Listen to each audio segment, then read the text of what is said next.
and welcome to Big Witch Energy, the podcast that journeys into the wonderful and witchy world of Motherland, Fort Salem. We're going to recap and discuss all of the delicious content in every episode. I'm Bree. And I'm Theora. Come along with us while we dive deep into the hows, whys, whos, and what of this amazing show. All right. Woo! Season 2. We made it. We're here. Finally. I didn't think we were gonna get here, considering everything going on. Oh, the obstacles doth we face. But we are here. We are here, despite COVID trying to take me down, COVID trying to take you down by proxy. Yeah. Jesus Christ. But yeah, let's get out of the land of COVID and the land of reality and into season 2 opener. Because it's so fun.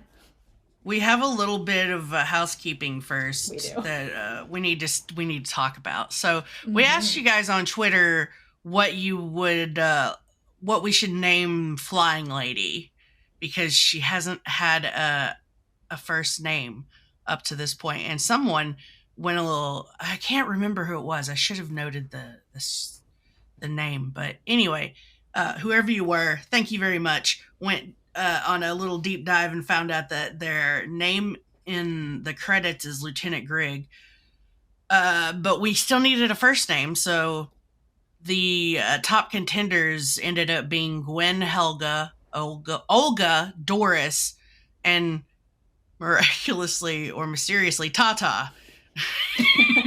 So I saw the word Tata more than any other, so we're gonna go with Lieutenant Tata Grigg. So yes, our beloved tertiary character finally has a name, so give it up for Lieutenant Tata. May she fly above us all and do nothing for as long as she may live. Right. Yeah, so thank you to everyone that participated in that joyous naming ceremony for our Lieutenant Tata. Yeah, I'm going to have to do a little edit of good old Tata. Yes, please do. Good old Tata.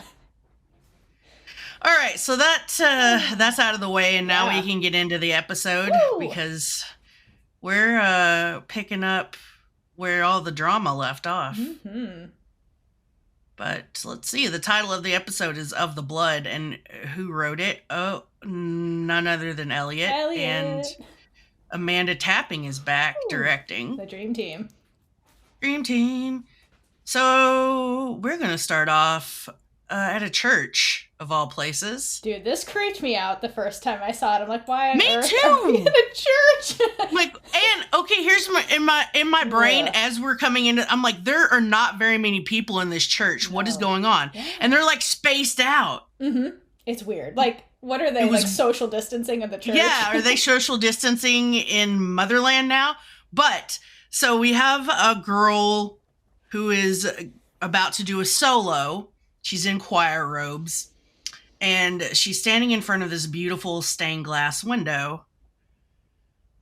So she smiles at this man in the first row, and I'm like, oh, that must be her dad or something. And he's by himself up there, which is also weird as we're talking about the spacing of all the people. And she starts to sing, and she's got a really beautiful voice. When she starts to sing, everybody sits up and kind of wakes up from their being bored. Yeah, dude, people were dead ass asleep in the pews. Yeah, like, they were. And then she starts singing. What kind of sermon happened before all this went down? I don't know. This was the most, like, banal ceremony ever. They're, like, literally asleep. And then they're like, singing. Yeah, I better pay attention to this. Oh, that's pretty. So, everybody wakes up. Yep. And she gets into her solo, and then something starts happening behind her to the stained glass. And this little girl, like, calls her mother's attention to what's going on, and you see that the glass is melting. Yeah. Which is wacky, because that's not ever happened when I was in a church. No. People should have woke up for that. Like, why is that melting? Like, that should have been what people woke up for. Although she does have a very pretty voice. She does. So as the glass keeps melting, everybody stands up, shocked at what's going on, as does her father, or who I assumed, and we'll find out later that it is her father, stands up, and he looks upset. He's like, WTF is going on? But you kind of think that he has an idea of what's going on. Yeah. Because the only people that can do stuff like this are witches. Witches. So when she finishes, she's kind of looking at everybody and like, what the heck? So she turns around and she sees that the glass has melted. And then everybody starts fleeing the church in fear. Yeah, they sure do. It's been a wild, 5 seconds for those people. They were asleep. Yeah. Beautiful singing won't come up.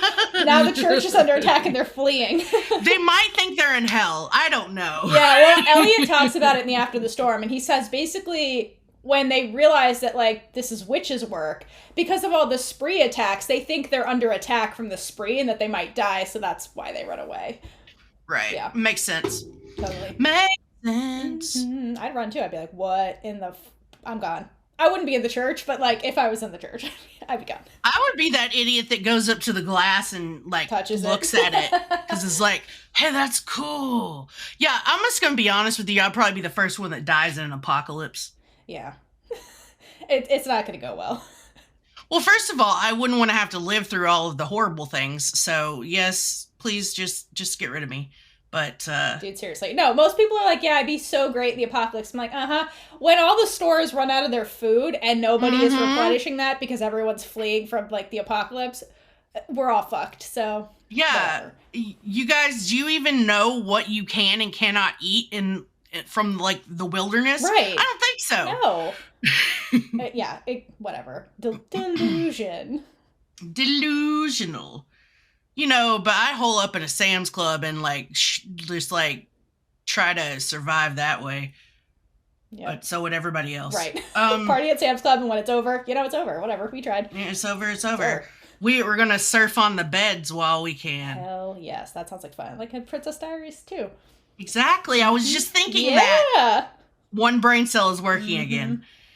So, that's the end of that scene, and. I know the first time I watched it, I was wondering, so is this girl going to come back, or we just watch this witch? And then I thought, wait a minute.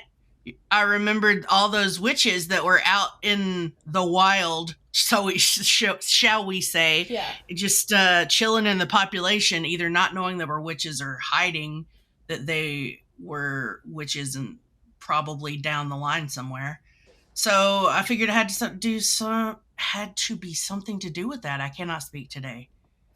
You got it. So we go to... Oh, wait. Before we transition out of that, I just wanted to talk about the song the girl was singing. Mm-hmm. Oh, right. Yes. Go for it. Excuse me. So the girl, we come to find out her name is Penelope. And Penelope, the hymn she's singing is called How Great Thou Art. And so...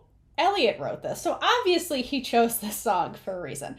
So I looked into what this hymn is all about, and brief history on it. So it was developed by a man named Stuart Hine. He was a British Methodist missionary on a missionary trip in Ukraine in 1931, and basically he, as all white men do, stole this song from a Russian translation of a different song, and he added a bunch of verses to it, and the third verse he added was inspired by the conversion of the villagers in Russia who cried out to God loudly as they repented and realized God's love and mercy. And so he basically incorporated a verse from these people that were undergoing famine during World War II. And the fourth verse he added was inspired by these Russians that were displaced because of the war. Sounds like the Tarim, who experienced a great loss and were looking forward to seeing their loved ones again, when this was all over, or even in heaven. And so for me, I think this is kind of a hymn that comes from kind of the same struggle the Tarim have right now, but it goes a little bit further than that, where this particular season goes in terms of dead witches and seeing loved ones again and things like that. So I think this is a little bit of foreshadowing, sprinkling that Elliot loves to do. So pretty cool, huh? That's cool. Mm-hmm. Yes. I knew I recognized that him.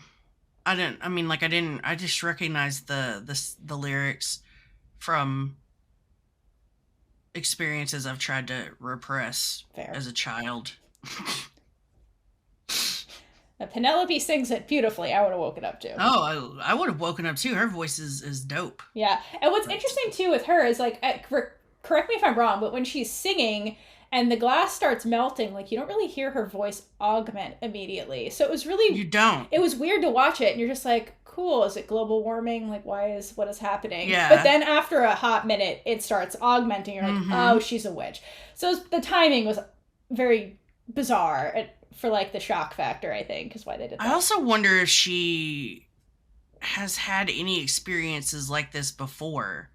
I highly doubt it because she seemed so surprised. Yeah, so that's also why I think maybe the timing was like that, because to highlight that Penelope doesn't realize she's doing this. Like, she's not controlling this. It's just happening when she gets into the song and it just comes out, kind of thing.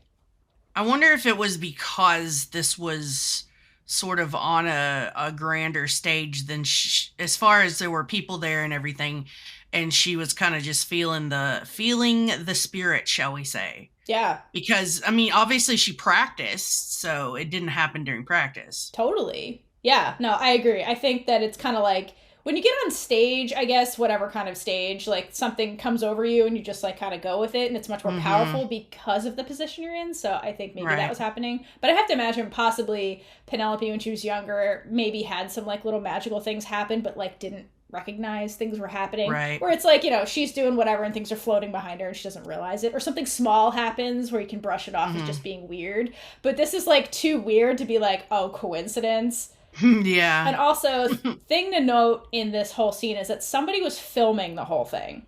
Yeah. So it's going to be recorded. Yeah, and shared far and wide. Shared. Particularly because of who we find out she is later. Mm-hmm. But for now, we're going to go to Biddy Tally. Ooh. So we're back on a transport plane.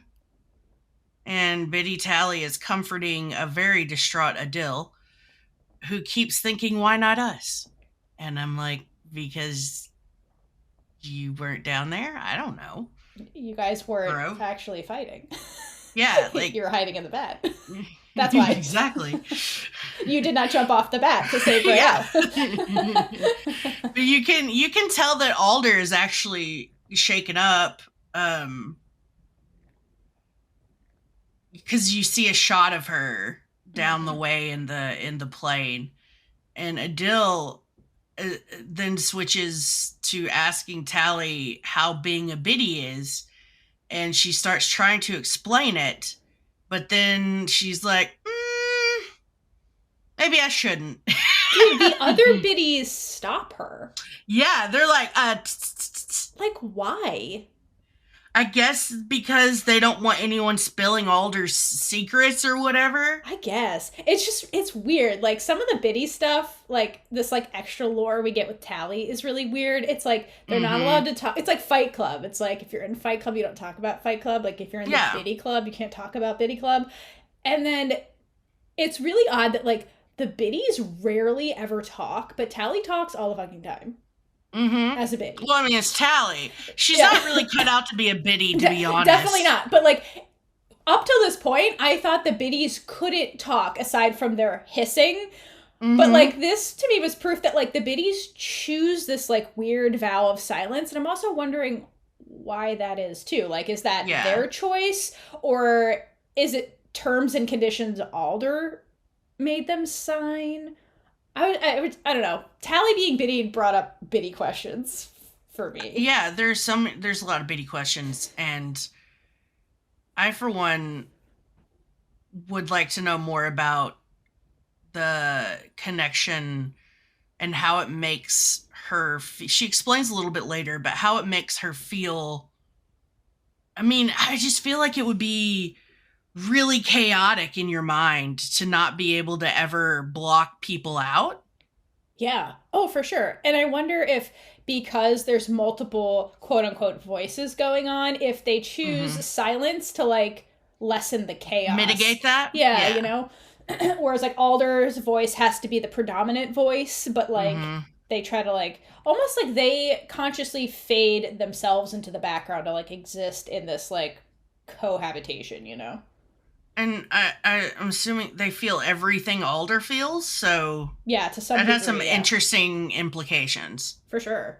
For sure. And then it leads me to wonder, like, with Tally being there, who was not trained to be a biddy, like, was not mentally prepared for this, just, like, did it out of necessity, if, like, Tally's emotions that are running wild are, like, throwing the other biddies off, too. Because I assume they feel Tally, right? Yeah. Her grief and her general crazy Tallyness, yeah. Yeah. Yeah. Yeah. I imagine so. And I'm sure it's like affecting Alder as well. Yeah, and I'm wondering if that's making Alder a bit more emotional in this moment too. Like you mentioned when we saw her, like not only is she's confronted finally and processed the Camarilla are real, but now she also has like Tally's emotions feeding into her. Like, yeah, it must be very jarring for like everybody really in this situation. Yeah. You know? Such a sudden change. Yeah, totally. So a sudden change in the middle of battle. Tragedy. Yeah. For sure. So Tally goes to stand with Alder back in the biddy crew, and then the little Tarim boy who Raylla rescued. This fucking kid, man. Yeah, this kid comes up to Adil and says that he can't sleep, and Adil says something so adorable. I loved it. That's because we're in the sky where the majestic winds reside. I just wanted to hug him.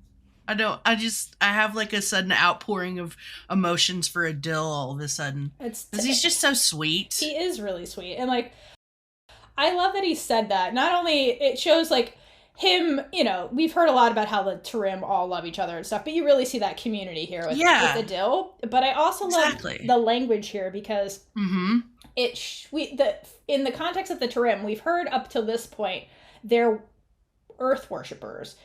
So I find it really interesting that in this episode, one of his first lines here is talking about the sky and how they revere the sky.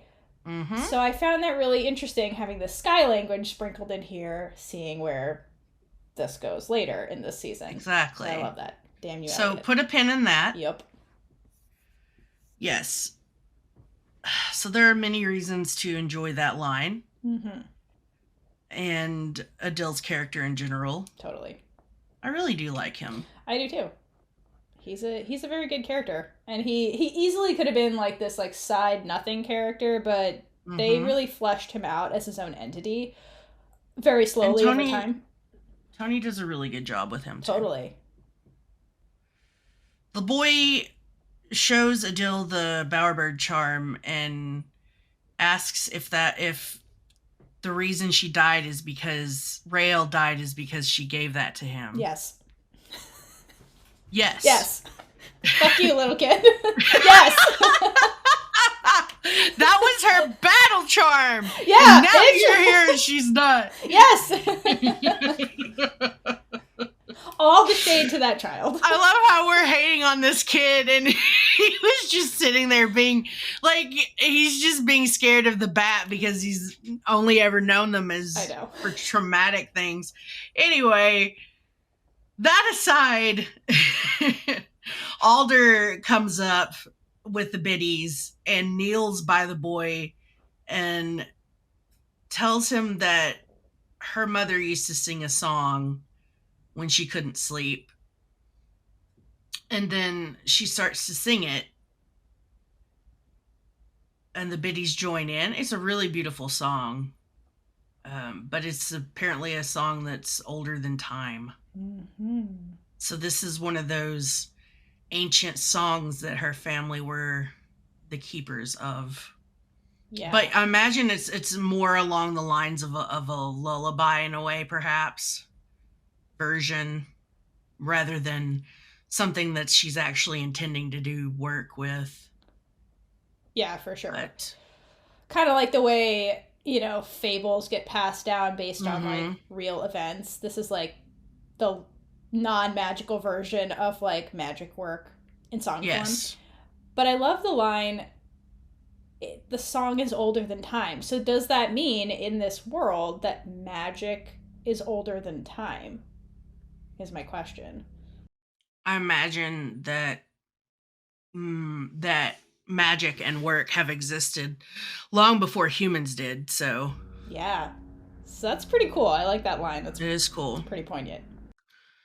I mean, I in my brain, the mythology gives me an idea that when the universe was forming, so did work or magic. Yeah, it's intertwined in just like the universe, and then eventually, I guess, you got witches, i.e., people that could harness, that were in tune with that work. Or were channels for the work. Totally. So, yeah. Yeah, pretty cool. A cool idea. Yeah. So while that's all happening... Listen! Our girl's back! Well, that's all happening. Guess who's back? Back again. The Spree ladies. The Spree ladies. We go back to the Spree house, where Scylla and Mama Collar are having breakfast. And Scylla is finally airing all of her grievances to Mama Collar. Ooh, she looks good mad, I'll say that. I mean, she's thinking and saying what we've all been thinking and saying. Exactly. In the hiatus between that season finale witch bomb of Mama Collar just casually being alive. Yep. And playing Scylla. And so Scylla's like, what the fuck, lady? Like, you sent me in blind on this personal mission, and then you sent agents to choke me and all this stuff. And like, then finally gets to the root point of just like, you did all this, which, whatever. We're the Spree. The Spree's not great. But why couldn't you tell me you were Raylla's mom? Like, why was that a secret? And let's just like pause and talk about Mama Collar's decision to send Scylla to get Raylla. Because I feel like we have to talk about this. In your opinion, was this a good spy move or a bad spy move? What do you think about this? I'm torn because one part of me thinks that Mama Collar knew exactly what was going to happen if she sent Scylla in there. But on the other hand, I'm like, but would you really set your daughter up with someone that you knew wasn't going to, that was going to like trick them or whatever? Like, I don't think the Mama Collar thought that they were going to like fall in love or anything. But I don't know. I just don't know that she would. But then again, like she was willing to do that. So it's like whatever it takes to get my daughter out of the army. So yeah, I could see her sending Scylla in and knowing that she's going to like seduce Raylla to an extent, whether it be friendly or more. I think it was a bad spy move. Okay. So we're on the same page here. Because, listen, I think on the surface it sounds like a good idea. It's just proof that Willa Collar is a Spree person. Because it sounds like it could work, right? Because there's no way Mama Collar didn't know her daughter was Lesbian Jesus. Like, there's no way. Like, no, there's no way. She knew. She knew. Raylla's been out since the beginning of fucking time. Right, since before magic. Like, Raylla's been out. She outlived that song, all they're just saying. Like, exactly. Yeah, that's how strong the Lesbian Jesus roots are going. So there's no way she didn't know that, number one. So then she's like, cool. My daughter, I also know, is like me and is a little asshole when it comes to the military telling her what to do. So Raylla is not going to listen to somebody in the military unless there's another reason to listen to them. So she picks an agent who's her daughter's exact type, like down to the T. And she's like, great, you, blue eyes, go get her. Yep. And didn't give her any information. I feel like if she had told Scylla, maybe this would have gone differently, but like... It would have. Right, so she doesn't tell Scylla any details, which is a bad spy move. So I think she knew, to a certain degree, that, like, Raylla will at least hear this woman out for lesbian Jesus reasons. But I don't think she even, like, thought of the possibility of, like, Scylla having feelings in return because of who Scylla was. Like, Scylla was somebody who had she was a dodger down to the T, no attachments. I imagine that behavior was still on display when she was in Willa's cell, and she's like, okay, I have low risk of you doing anything stupid. You're smart. My daughter's probably gonna follow you everywhere because you're gorgeous, and that's great. That's what I want her to do. But I don't think she was counting on Scylla being human and, like, falling for Raylla. So I think Willa Collar realized the error of her ways when she was peeking in through the mirror in Scylla's bedroom window. Which would, like, probably age her another 5 years. Yeah, she's like, God damn it. Never spend a spree agent to do something that needs to be done efficiently, because this is what happens. So, overall, bad spy move, Willa Collar, but this is why you're the head of a spree cell, so it tracks. It's still kind of bad that if she sent Scylla in, like we were saying, not thinking that she was gonna catch feelings, because then that could break Raylla's heart and give her another reason to, like, not like her mother. Yes. Bad spy move! Yes. That opens up a whole other question of, like, okay, Willa, you did all this deception, told no one. Let's say Scylla does bring Raylla back. Now Raylla's in the kitchen with the mushrooms. How is that conversation gonna go? Exactly. That's my question. Like, what was your... Again, it's like Scylla. She, like, does shit, and then, like, you're like, well, what... You didn't think this past, like, the first action and what the effect was gonna be afterwards. Because it's like... Exactly. Raylla has been traumatized by her mother's death since the pilot. Like, that was, like, the defining thing for Raylla this whole time. To suddenly have Willa back, I feel like at this point is even more traumatizing for Raylla, because Elliot wrote this, so obviously the theme is traumatized Raylla. So, like, what, Willa, overall, what the fuck were you thinking? So not only are you going to traumatize her with your being alive and lying to her about it, you're going to traumatize her with this girl she's gotten involved with that doesn't have feelings for her and was only tricking her to bring her to you. What the hell?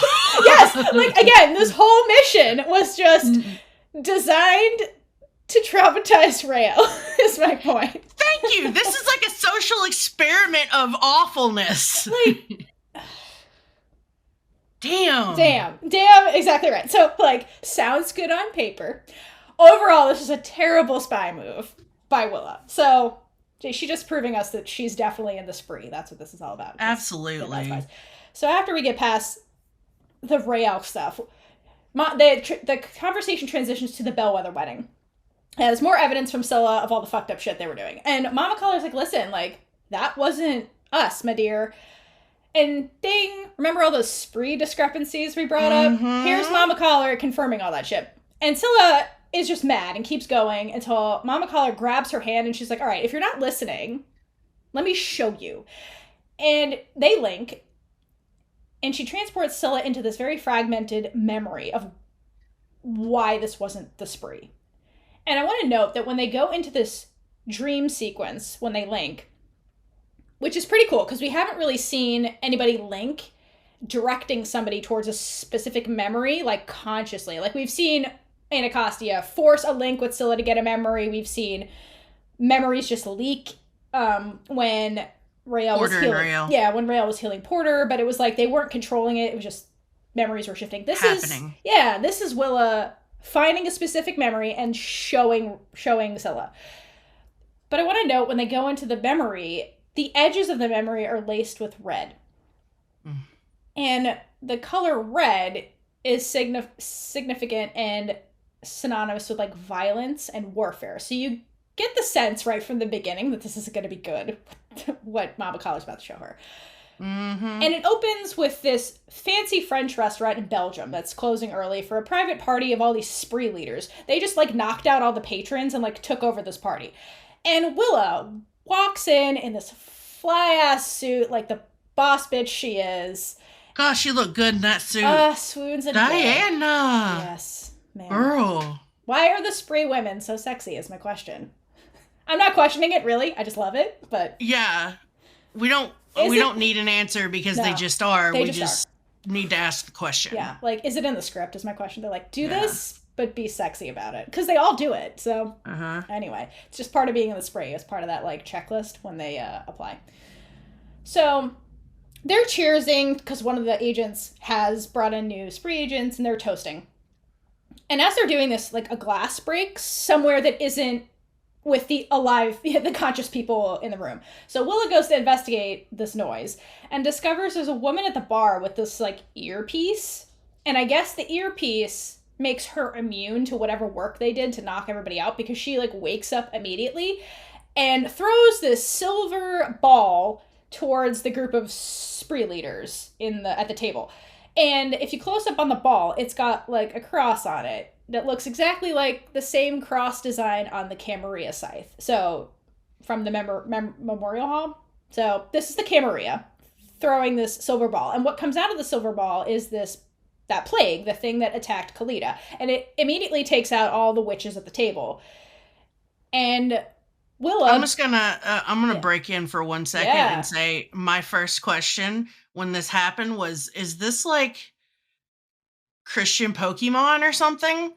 I thought it was like the holy hand grenade, and that's kind of what they're going for. I'm like, that Pokemon is killing everybody. Gotta kill them all. Exactly. Anyway, that's all I had to say. It's a Witchymon is what it is. It's Witchymon.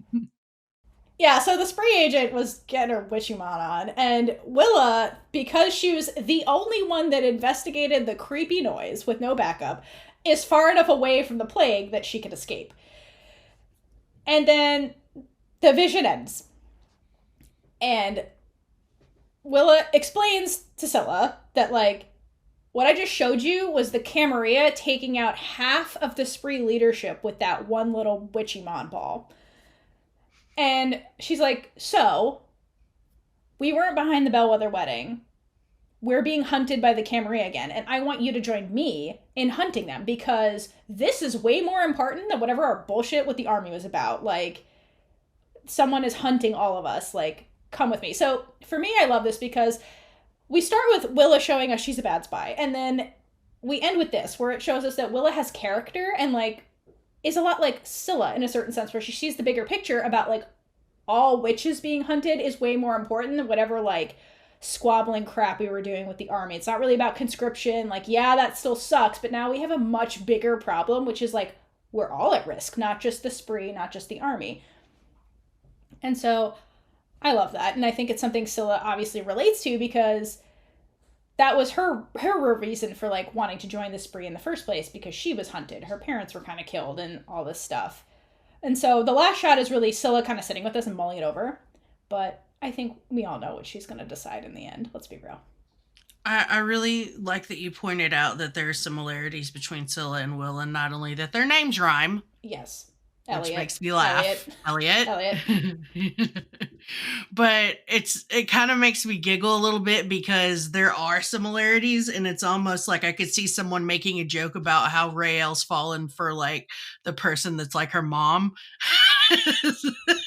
Yeah, no, let's talk about that. Not that that's weird, but, like, yeah, like, Willa is passionate, just like Scylla, and is a believer.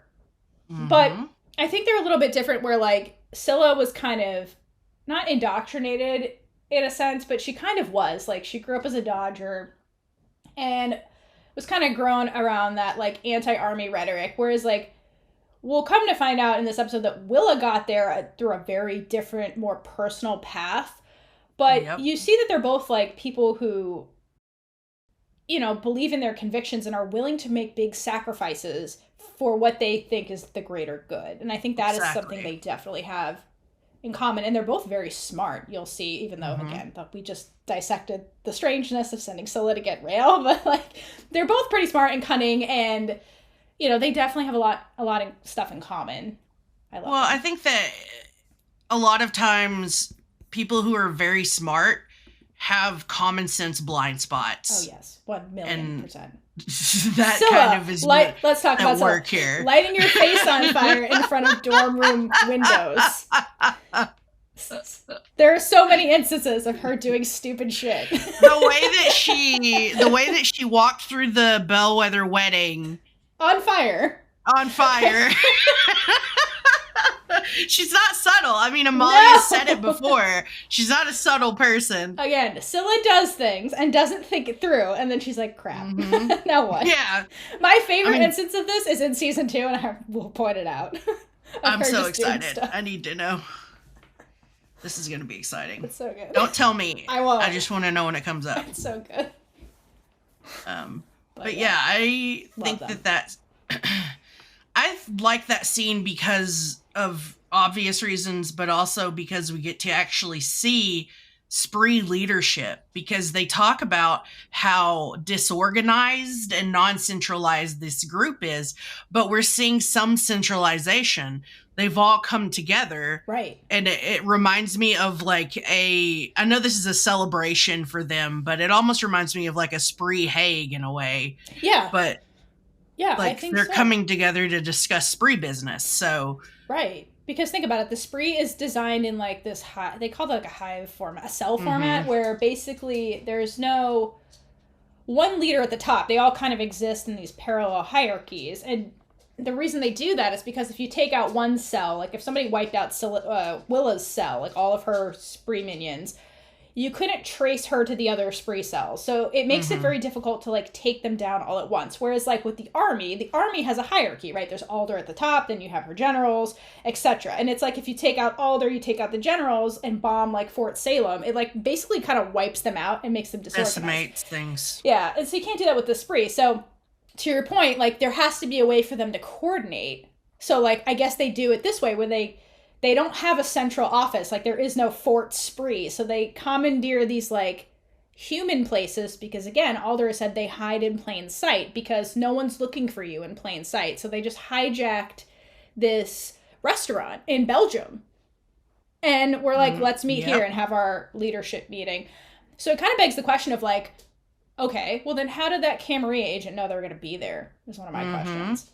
So they've obviously got people on the inside of the spree, maybe, or people who, or some kind of way to monitor certain members, or like spree communication, because like because it's never explained, but how often do the spree meet, like these leaders? Do they meet at regular intervals? Do they have some kind of like balloon communication where they're like, be at this restaurant at 6 p.m. just like randomly on the fly kind of thing?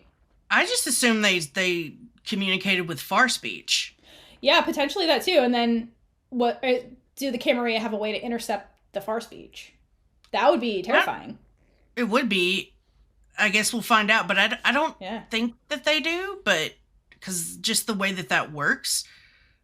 But you never know with the Camarilla, obviously. Yeah. Are there moles?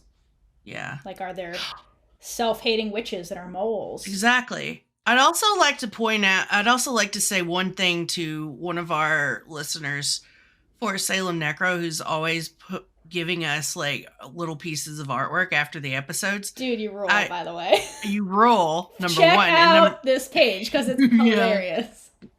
And number two, I expect to see some kind of Witchymon. Yeah, as we were saying edit later. I was like, yes. Witchymon. Witchymon, gotta kill them all. Yeah. Anyway. But yeah, that's the spree. That's the spree. Yeah. So like, how far does the Camarilla's reach really go with all this? Since the spree are so untraceable by the army, it's just really interesting that the Camarilla knew exactly what place they were going to be at exactly what time. And like the earpiece is interesting too. So they don't need this like, so it also shows their technology is kind of evolving, because remember the Bellwether wedding, they had the chest plate that was making that noise that like people could hear from outside of rooms, but like the little earpiece, like it was buzzing, but you can only hear it when Willa got close enough to it. So like their technology is advancing really quickly in the age of the first television. Yeah. Which I still don't understand, but I think that's another thing to really note from that scene, even though it was very little, like Oh my god, are the Camarilla from the future?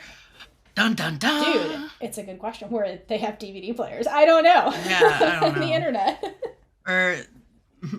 Because it almost felt like they were similar to a wireless earbud in a way, but with the... Yeah, but a silencer, not like a Bluetooth or whatever. Yeah, exactly. Totally. The first time I saw it, I'm like, cool, she has like a, like an ear, she's listening to something, like music or whatever. But I'm like, oh yeah, this is the whatever time it is. They have no iPod or what have you, so... Yeah. Interesting. Oh. That's what all the technology has gone to. Camarilla defeating witches stuff. Yeah. So moving on from the spree, we're going to go back to... Well, I don't know exactly. I have another question about this entire thing, because if Alder is the head of the armed forces, that means that there are other branches, I'm guessing. Yes. Thank you. So are they at like a witch Air Force base or something? Right. When they show up? I don't know. That is a great question. Is there a witch navy? Is there an Air Force? Is there a Space Force? I doubt it, because we have the first television. But like, what other branches are there?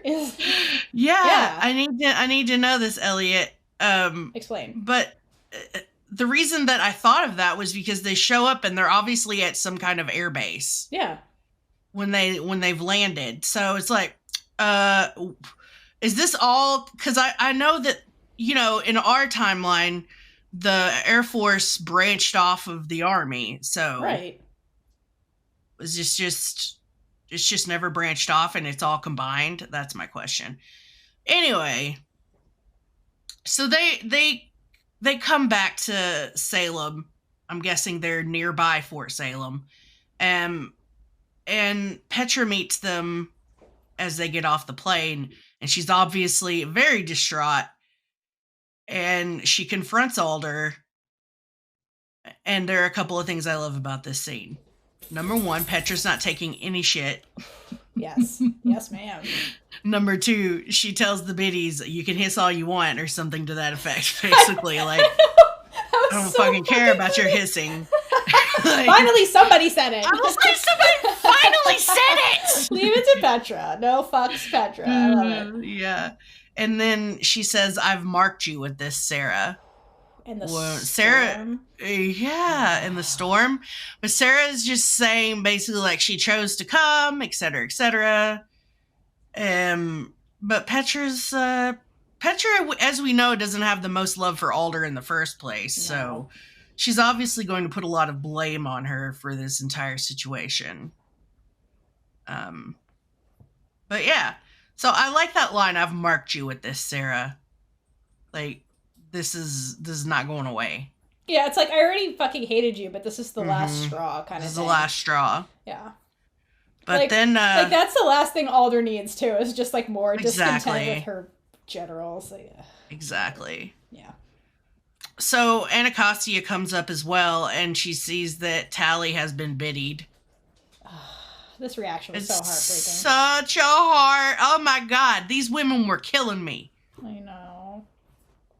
Demetria and Jessica making me have feelings. Like, what a heartbreaking thing for Anacostia, too, because, like, she knew they had to go before they were ready, and, like, in their minds, Raylla and Abigail are dead, and, like, the one survivor is a biddy. Like, how heartbreaking for Anacostia, you know?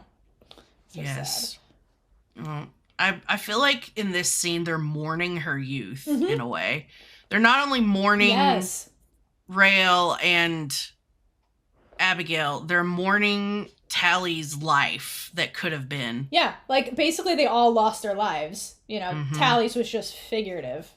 Or I guess it was kind of literal, too, because literal and figurative. Yeah, exactly. Yeah. Because she's not going to have a life, really, after this, since she's going to be trailing after Alder everywhere. Exactly. And hissing at people. And hissing. As the biddies do. Good at hissing. So they kind of convene in the war room after this, and they're discussing the explosion that went off in the finale, and the blast radius that's warping the climate and is on the move. Wait, can we just pause for 1 second here? Absolutely. So the person saying this is Isadora. And I need to talk about what Isadora was doing off screen. She was getting bangs. That's what she was doing. She was getting bangs. She got bangs. She's like, you know what? New year, new Isadora. Let's do this, barber. Isadora got bangs off screen. But did she go to somebody, or did she do it herself? That's a question. Would Isadora let see her doing it herself. Yeah, would she let someone cut her hair? Would she leave the lab long enough to get her hair cut? That was my question, was would she leave the lab long enough, or was she just stand in front of the bathroom mirror? No, I think she was standing in front of her vanity mirror in the room with the mycelium, where we come to find out she does everything. And she's like, does this look good? And like asking the wall, and when it like moves, she's like, yeah, okay, I'll keep going. So Isadora and the mycelium went and got bangs. I love that you're like their gal pals, and the mycelium is just giving her advice. Yeah, that is Isadora's best friend, and we'll see how that evolves this season. Yes, we will. For better or for worse. But yeah, that's what that was what Isadora was doing off screen. I love it. She's getting a new hairdo. I love it. But also, okay, let's go back to that line you said, because it was also important. So if this witch bomb was like warping climate, does that mean the witch bomb can do weather work? I'm wondering, because like they only set it off quote unquote once, and it's still warping the climate at the time they're talking. So I'm wondering, is that like a weather work from this witch bomb? Can it do weather work, or is it just the force and the after effects of it are shifting the atmosphere in some way? Like like you could see the way when they're walking, when Raylla and Abigail are walking, the way that it was like a ball around them. I don't know. It's just like we have so many questions. Yeah, like is it changing weather actively? Because that's like, yeah, because we know witches' work can do that. So it's just like weird. I don't know. I think you also have to look into what can change the weather that quickly. Yeah, totally. Like what can affect the like barometric pressure that quickly and things of that nature. Yeah. So just curious. That'd be an interesting avenue to go down. But yeah.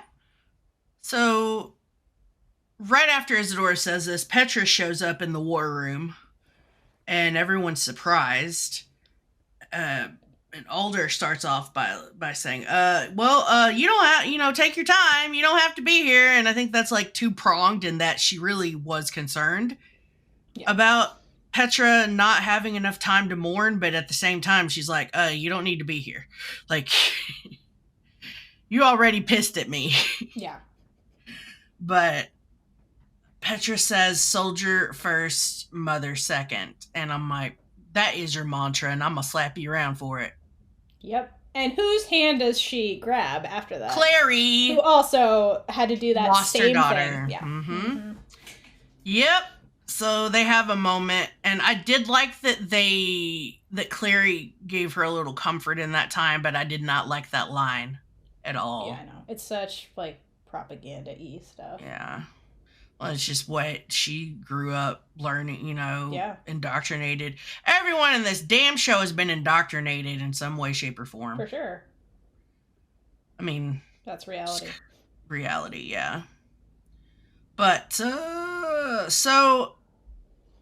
They talk about the spree being attacked and being taken down, 6 major operatives being taken down by weaponized plague.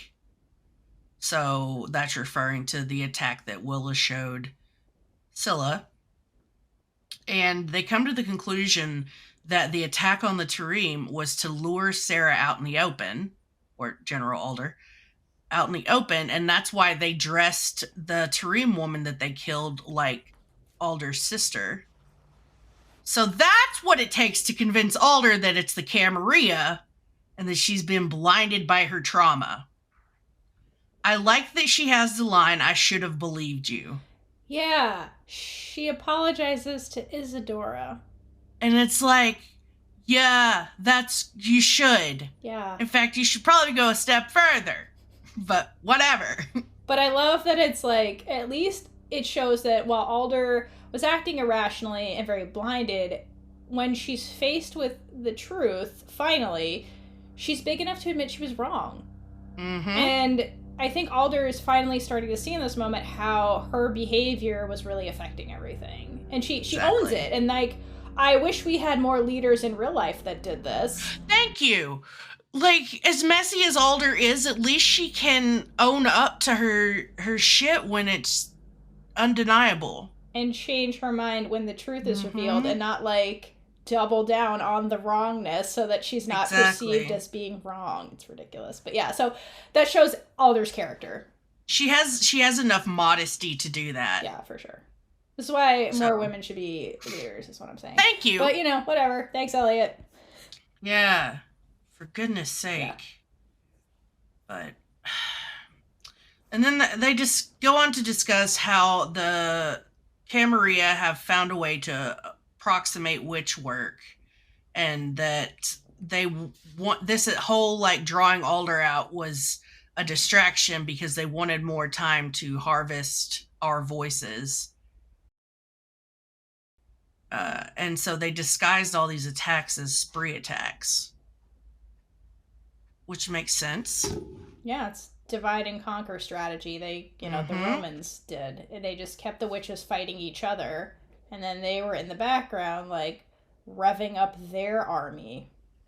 They had a perfect situation to do that, since no one knew that they were still around. Yeah, they were operating, again, like, out in plain sight, but, like, no one was suspecting them because all these things were just assumed to be the spree, and they just let be assumed to be the spree because it was just witches being witches, and that, as we see, works to their advantage when they're building up their army. Yep. And it's at that point that an aide comes in and turns on the TV because she thinks that they need to see this, and we get footage of what happened in the church earlier, with Penelope showing her work by melting the window behind her. And there's a line, imagine not knowing what you are. Like, spending your life, like, not knowing, that would be very confusing and disconcerting. For sure. And basically, they're like, oh my god, well, there are these witches out here that obviously don't know that they're witches or are hiding to some degree, so we need to get to them before the Camarilla does, because they've obviously already started attacking all of them and harvesting their vocal cords. And they've got a better idea of what the matrilines were, the lost matrilines were, than the army does, which is a fall down on the army's part. So, yeah, you do need to go find all of these people, and I don't know how you're going to do it, but... Yeah, and I think for Alder, too, this is another moment where, to call back to what you were saying, like, they kind of forgot all those lost witches, like, a while ago. They're like, they were like, oh, interesting, and then, like, everybody forgot about it. And I think now Alder's like, oh, wait, we have a new enemy we're gonna have to fight. Our numbers are dwindling. Oh, yeah, there's more witches out there. Maybe this is that Hail Mary we've been looking for to, like, get more power. Because remember, the big power move is to try and get the Tarim, or whatever. But, like, Khalid has not given up the family secret, so I think for Alder, too, this is like, oh, I can get more soldiers. Yeah, you've got a two-pronged advantage here, in that they keep them from dying to the Camarilla's hands and their vocal cords being used against witches, and you also get more soldiers. So yeah, because there's just all the advantages. In the United States, if you're a witch, by law, you have to join the army. It's the law. Exactly. So we'll see how that law plays out. But yeah.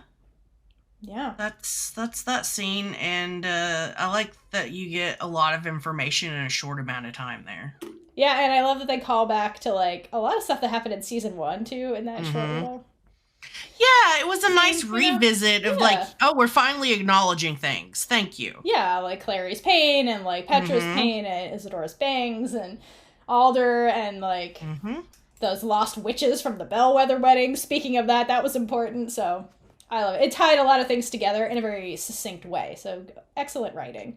Lots of information, but my main takeaway is that Isadora looks good in She, bangs. she damn she damn well does. It's Isadora. So good on you, Mm-hmm. Head Necro. We love your do. Mm-hmm.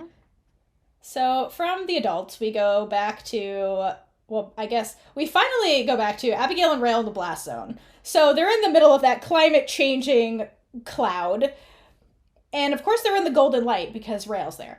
And they're walking and they look exhausted and they're just like covered in mushroom spores. And they're on their way to try to find some kind of army outpost out in the middle of God knows where. And Abigail mentions like they're in the middle of like they created a 10-mile blast radius. So that was one hell of a witch bomb. That's what I'm saying.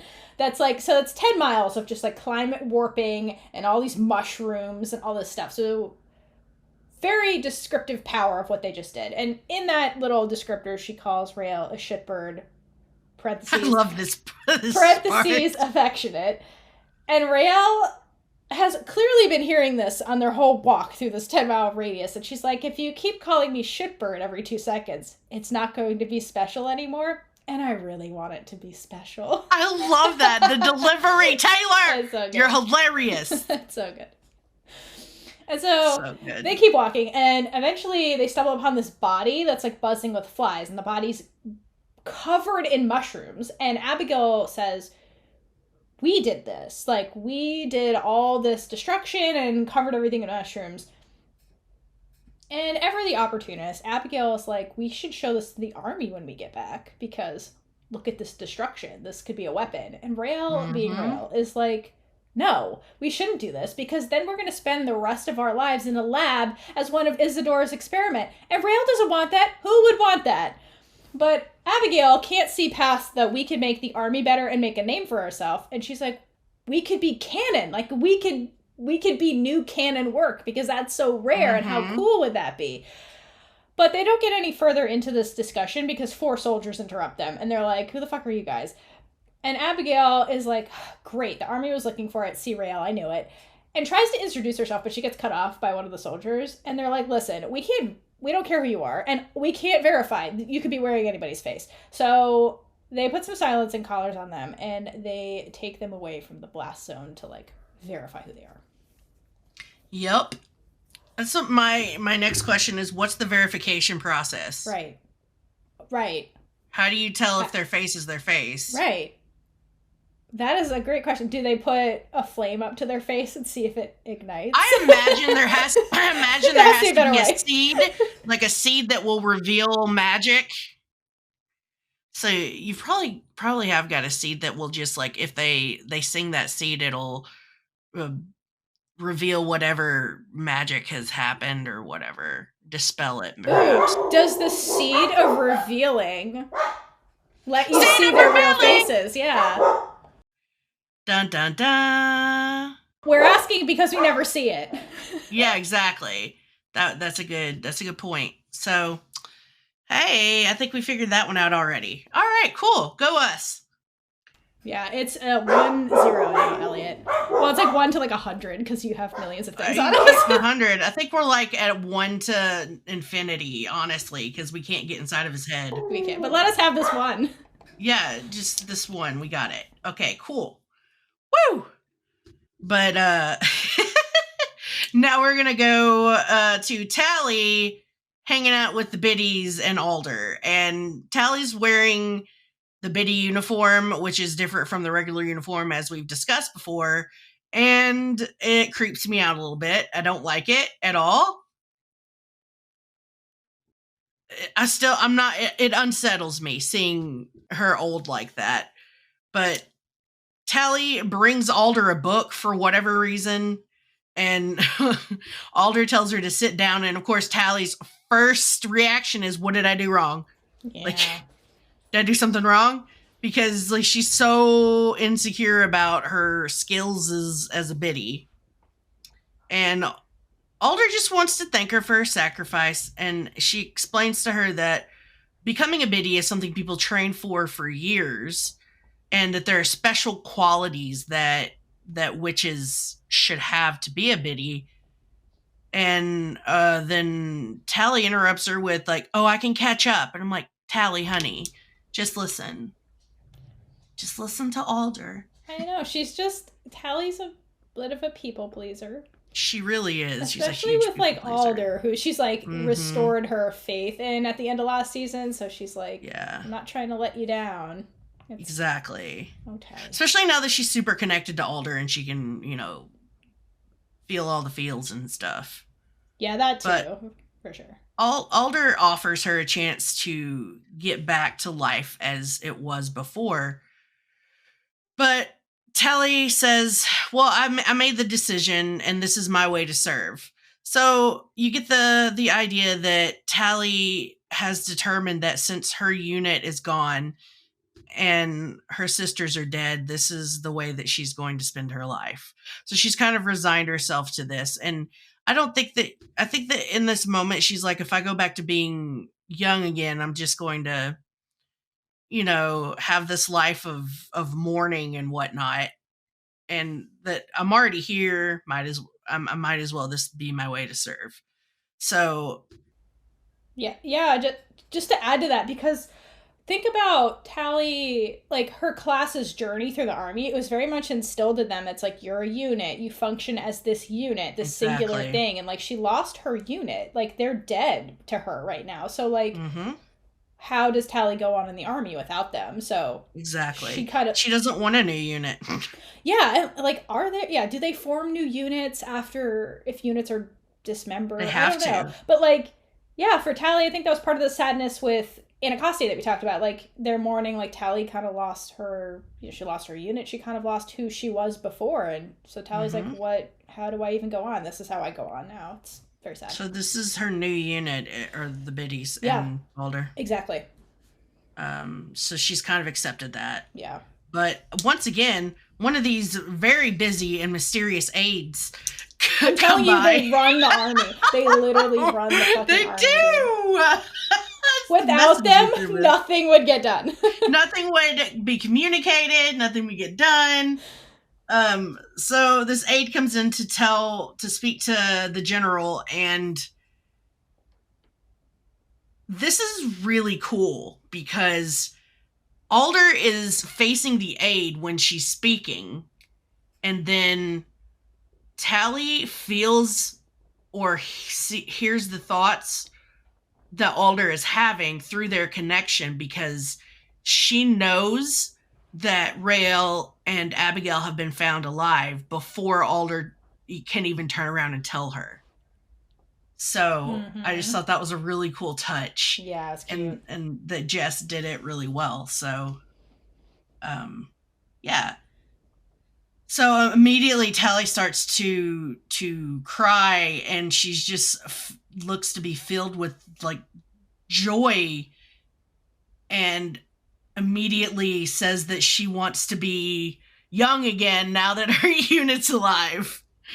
And I think that the whole scene, but also just the big experience with Tally becoming a biddy, really does a lot, not only to further her character's journey, but to give us a human portrait of Alder. It humanizes her so much with her interactions with Tally during this time period, because you see her kindness and her generosity in that she was willing to say, okay, you can go back to the life you had before. You don't have to sacrifice yourself for me. Yeah. So I really enjoy that aspect of it, because you get to see their relationship come to a point from the hero worship that she had before to being disenchanted with Alder, to now she's back to respecting her and loving her but in more of a personal way rather than as a folklore type hero. So she gets you get a much more personal view of Alder through Tally. And that was a really important thing, I think, in the whole bitification of Tally. Yeah, and I think that goes both ways, and you see that there is genuine mutual respect from Alder too, because she has this line where she says to Tally, "You're strong. I've seen that firsthand." So you see that Alder really does actually respect Tally, the individual, not just like some soldier. Like, she does have like a personal respect towards her. Exactly. Which is, I think, the other key part there. So yeah. Find me another general that has that kind of, like, it's just not a quality that you find a lot in leaders of that nature. Yeah, and even the generals we've seen now, like, you usually see that kind of personal respect go with their daughters. It's like their kin. It's not usually like just some soldier kind of thing. Yeah. So I think it's pretty significant. It shows like their respect goes pretty deep, and it's mutual. Yes, yeah. and that Alder really does consider everyone her daughter. Yeah. In a way. For sure. I just want to say one last thing about this scene. Shout out to the makeup department on Tally's Biddy makeup. Thank you. Holy crap. There's a beautiful scene in here where her and Alder, like, touch hands and, like, do, like, a forehead touch thing. And you really see, like, Tally's face really, like, close up. And, like, the round cheeks, the lines, the way they did her makeup was beautiful. So well done. Well done. And also, the reason I was so disturbed by bitified Tally is because it was so good. Yeah. It was so, like, it looked really good. Like, true to life in a way. Yeah, like, they did a great job with just, like, her body and, like, well done. Like, Tally looked great. Looked like a real good 5 points to makeup. Also, shout out to the costuming department in general, because goddamn, I love the clothes on this show. Yeah, it's amazing. Although, what's with the hoods? What's with the hoods on the battle uniform? And how do they stay still when they're flying? I like to think that the hoods were a choice made. I don't know. I'm gonna give them a pass on the hoods. just for they look cool. Yes. That's what they're there for. That is what they're there for. They look cool. All right. Yeah. Good on you, wardrobe. We're just like hyper realism type people, so I just have questions, that's all. Yeah. We would like to know about the choice of the hoods. That's all. That's all. Just, throwing that out there. But we leave the decision to unbitify Tally and go back to Abigail and Raylla, who are on their about to get deployed back to Fort Salem, I guess, and they're arguing in the middle of this convoy, the vehicle, because Abigail's still insisting she wants to snitch about the witch bomb and go to Alder because it's the right thing to do. And Raylla's protesting, like, don't bellwether me. Like, why should we trust Alder with this? Like, come on, I love that girl. line, don't bellwether me. Yeah, because she is, While Abigail has undergone a big personal transformation, she still has that, like, indoctrination kind of thing going on. Because she still wants to be, like, a prominent person in the military as Abigail, and she's like, hey, maybe this is the way we're gonna do that, make names for ourselves. And Abigail retorts to Raylla with, like, I just followed you into death. Like, trust me, don't trust Alder. And Raylla kind of, like, sits at that for a second, and then the lieutenant on board comes to talk to them, and Abigail tries to snitch to this lieutenant, but the lieutenant, like, waves her off, and she's like, listen, you guys must have been up to some really wild shit because I was told not to debrief you. She's like, you're just going back to base. Meaning they're not allowed to snitch. The first people they're going to talk to is, like, Alder when they get back. So, yeah. So we leave with, like, Raylla and Abigail are still fighting about telling the truth about this because Raylla doesn't want to be a lab rat, but Abigail's like, I think we have to because we could be a useful weapon to the army. We can make names for ourselves. We have to. So they're still kind of, like, at odds on that. I see both sides of that. Totally. And also the fact that Abigail is trying to say to Raylla, trust me, not, you don't have to trust Alder, but you trust me. I'm like, but Abigail, you don't control the army. Right. You have very little control in this situation. In fact, your lives are dictated by the fact that you don't have control over where you go and what you do. So Raelle's fear that the fact that she's just dismissing it grinds my gears, because Abigail, did you learn nothing from this entire experience? Right. How did we get here? Abigail? How did we get here? Abigail, are you watching the same show that we are? Right. I feel like they're not watching the same show. And Raelle, to Raelle's point, she's like, you feel like you can control the situation now by telling this to Alder, but once you let this cat out of the bag, we lose all control. Exactly. Your hand is played, and she's not thinking about consequences. Abigail doesn't think about the consequences in situations where she thinks that she can get ahead. Yeah, and I also think it's highlighting the fact that Raelle still does not trust the army, which has been a constant mentality for her, but she's trusts her unit. So she trusts the people she's in the army with. She just doesn't trust the system that is the army and what is synonymous with Alder. But Abigail still trusts the army to some degree. And I think that's why she's like, hey, I get what you're saying, but this is the right thing to do. We're in the army, we need to tell our officers because they know better. They're so capable of doing very good things with this. So I think she's still in that mindset of chain of command. This is what we do for this the greater is our job. Good. Yeah, exactly. Yeah. I think she's still in there, whereas Raelle has never been in that. But she's like, no. I am on the road where I trust me and my unit to do good things. So she's gotten there, and that's a big step for Raelle. So it's they can't see eye to eye when it comes to the system of the army, but they can see eye to eye when it comes to trusting each other, I think. Yeah, exactly. And I think that it also highlights the fact that these two need each other. Yeah. For balance. Oh yeah, for sure. They definitely balance each other out big time. But, they're not complete without Tally. Yeah. Who's the heart. I'm sorry, but Tally's the heart of that unit. Without Tally, she's the glue. So. She is. Yeah, they need Tally to be the buffer between them. And sometimes they're punching bag. A little bit. They gang up on Tally on occasion, you they recall. Sure do. It's not cool, but that's no, what it's not. But do. That's what happens. Yep, it is. It's very sisterly Is. behavior. But yeah. Alrighty then. So those two are back off to base, still trying to not talking because they're not allowed to until they get back. And from there, we get our first formal introduction into Vice President Lanton Silver. Who gives me bad vibes from the beginning. He was a man, so I was already this can't be good. Yeah, that's already, there's a man in power. There's a white guy. In a power position. A white male in a power position, we have a problem, guys. We have a problem. Danger. And Anacostia is leading VP Silver into Alder's office, and the biddies stop playing their Risk to listen to what he's going to say.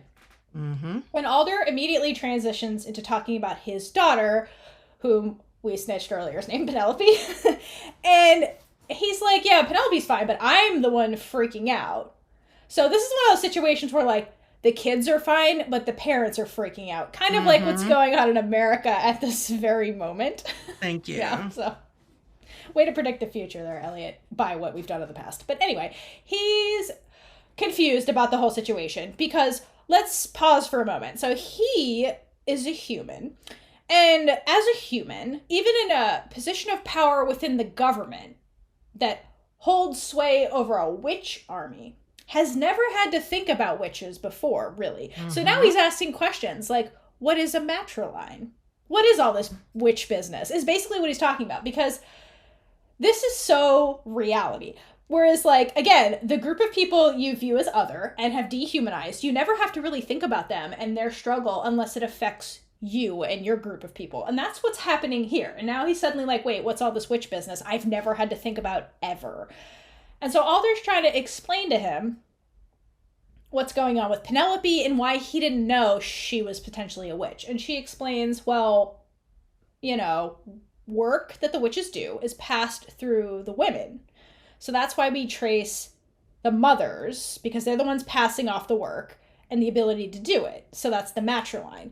And she talks about the male witches, and she's like, well, while our male witches can do work, and some of them can be really powerful, male witches are not capable of passing on work. So that means that it's only the women that are passing on the ability to make work. So the men are nice, but they're not creating more witches, really. It's the women that are doing that.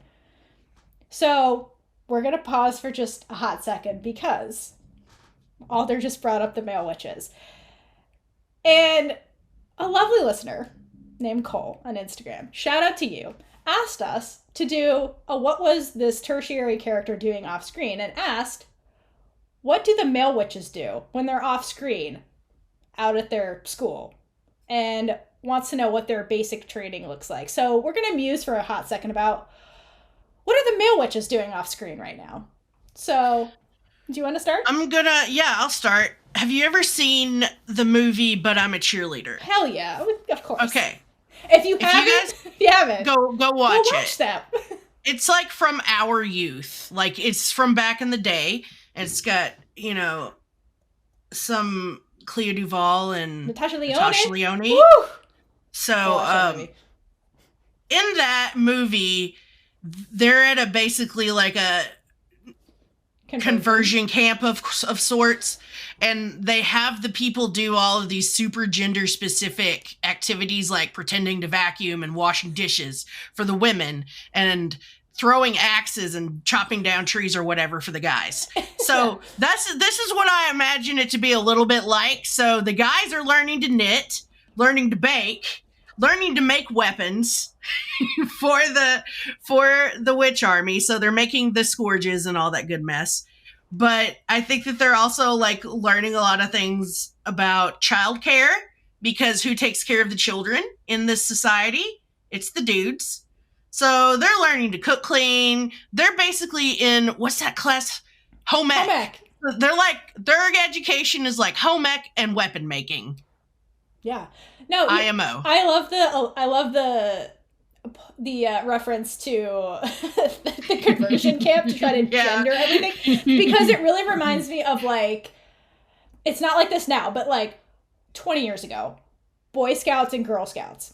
Yes. Like, I remember growing up, and my cousin, who's a boy and is like a year younger than me, was in the Boy Scouts, and the Boy Scouts was like what the female witches do. They take them out in the wilderness, they teach them survival stuff, they get pocket knives, they learn all this cool stuff. And my cousin was doing this, and I'm like, that sounds awesome, I want to go do that. So then I get enrolled in Girl Scouts, and Girl Scouts is like sewing, selling cookies for some reason, because you need to learn how to run the business to keep the house going while the men are in the woods. And it's like the complete opposite of what the boys were doing. So like, I think the male witches, their like basic training is like finishing school, where it's like they're learning how to run the home and how to charm and how to woo witches. Like, there's a whole class about the art of seduction, keeping your wife happy for those, making it the best 5 years of their life, of her life. Yeah.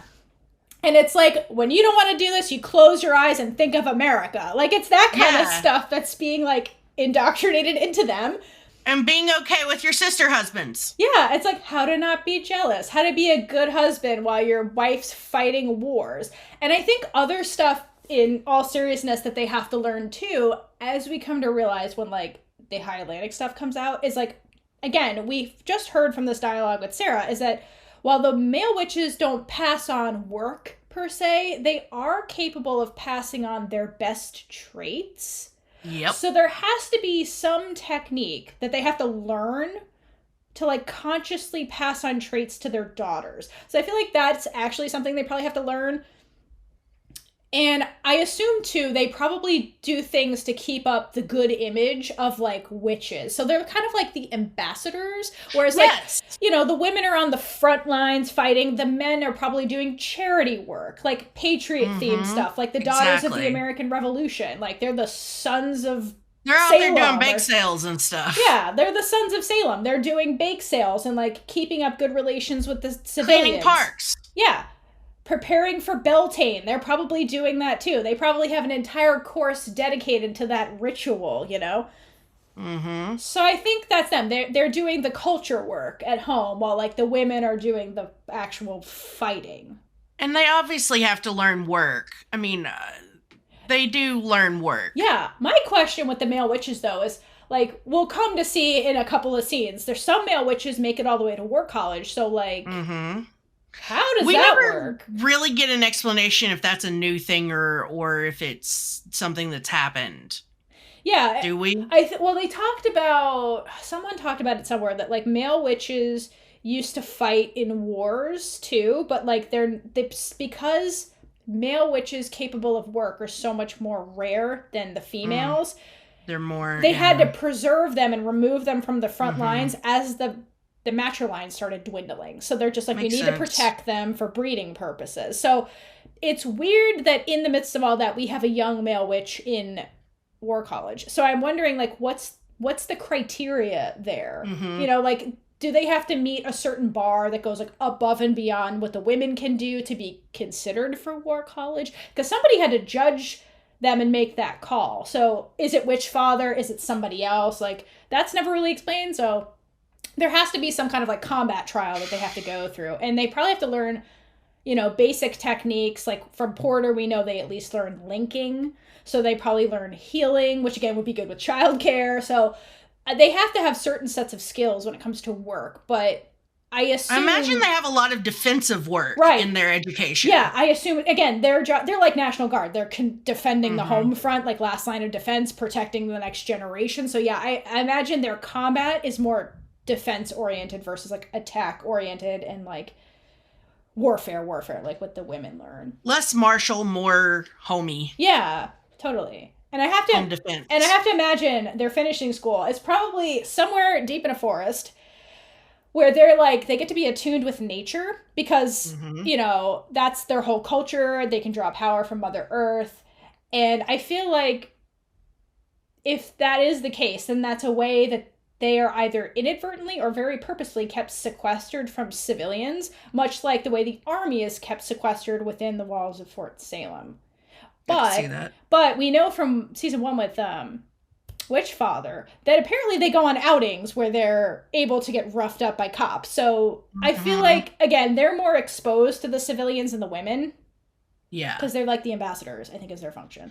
I think it also kind of reflect, and this is another shout out to the costume department. If you remember so you see the kind of normal everyday dress down uniform of the female witches, and then compare that to the men's. Theirs is more casual and more kind of like doing things around the house or going out for errands type of clothing, rather than this is my uniform and I'm going to war type uniform. Yeah, they're able with their clothing to blend in more. They can blend. Yeah. It's also a very it's also tan colored, so it's making them more palatable in a way, color-wise, and also, but that's still also an army color, so. Yeah, it's like light and earthy, which is a very witchy thing, but it's not like a color you'd associate with a military uniform, like right off the bat. Right, you know? Exactly.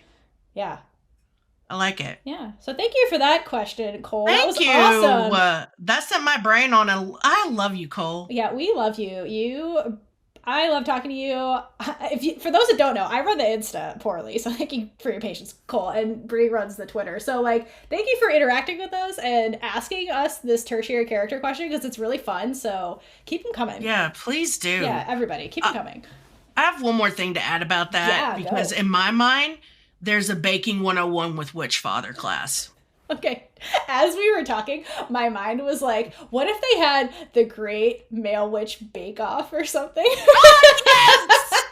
Oh my god, that's the final test. Or that's the final exam for that class. Right? And, like, if they do a good job, they get the handshake from Witchfather. Exactly, yeah. And, like, Alder's one of the judges. Well, actually, Alder can't eat. Damn, who would be a judge?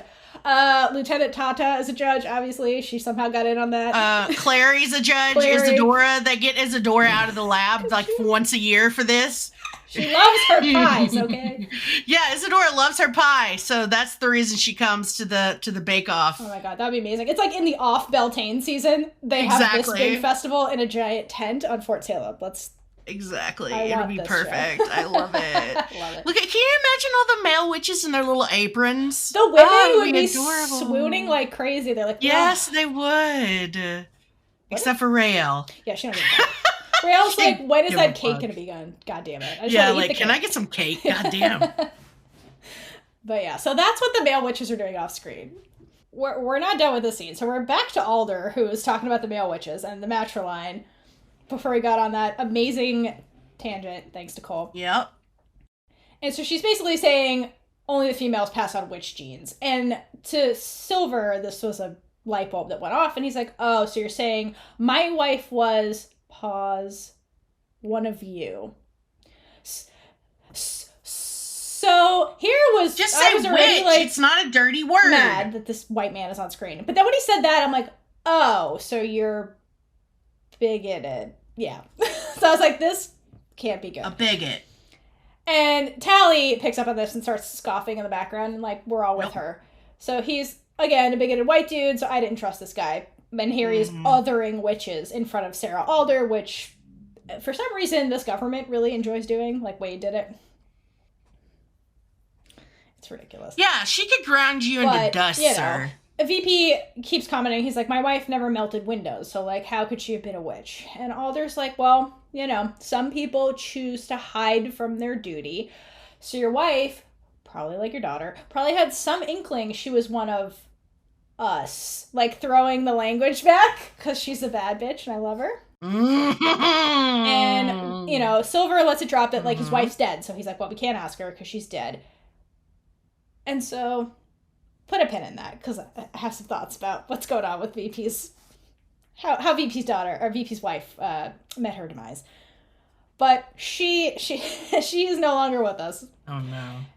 And Alder's like, yep, and with your daughter, well, we're not going to know for sure if Penelope's a witch unless we test her. And we'll know for sure. And, you know, the VP is getting uncomfortable because now all this othering witch business is hitting close to home. And he's like, you have to understand that this is delicate considering who I am. Like, I'm high up in the government, and now you're saying my daughter is magically a witch. And he's like, you know, I'm just concerned that Penelope's going to become a target. And it's like, sure, buddy. It's not that you're a politician trying to save face, but you're worried about your daughter being a target. Okay. And this is when we start getting into the double standard, because he's like, hey, this is delicate. Like, you know, my daughter shouldn't have to be subjected to this. And they're like, Alder's like, yeah, remember the Salem Accord, which is the reason legally we're all here in this room. If she's a witch, she has to serve the army. And VP states the obvious.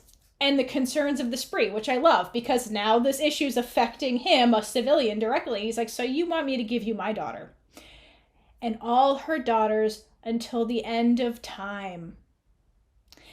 And Anacostia says, as our kind have done for centuries to keep this country safe.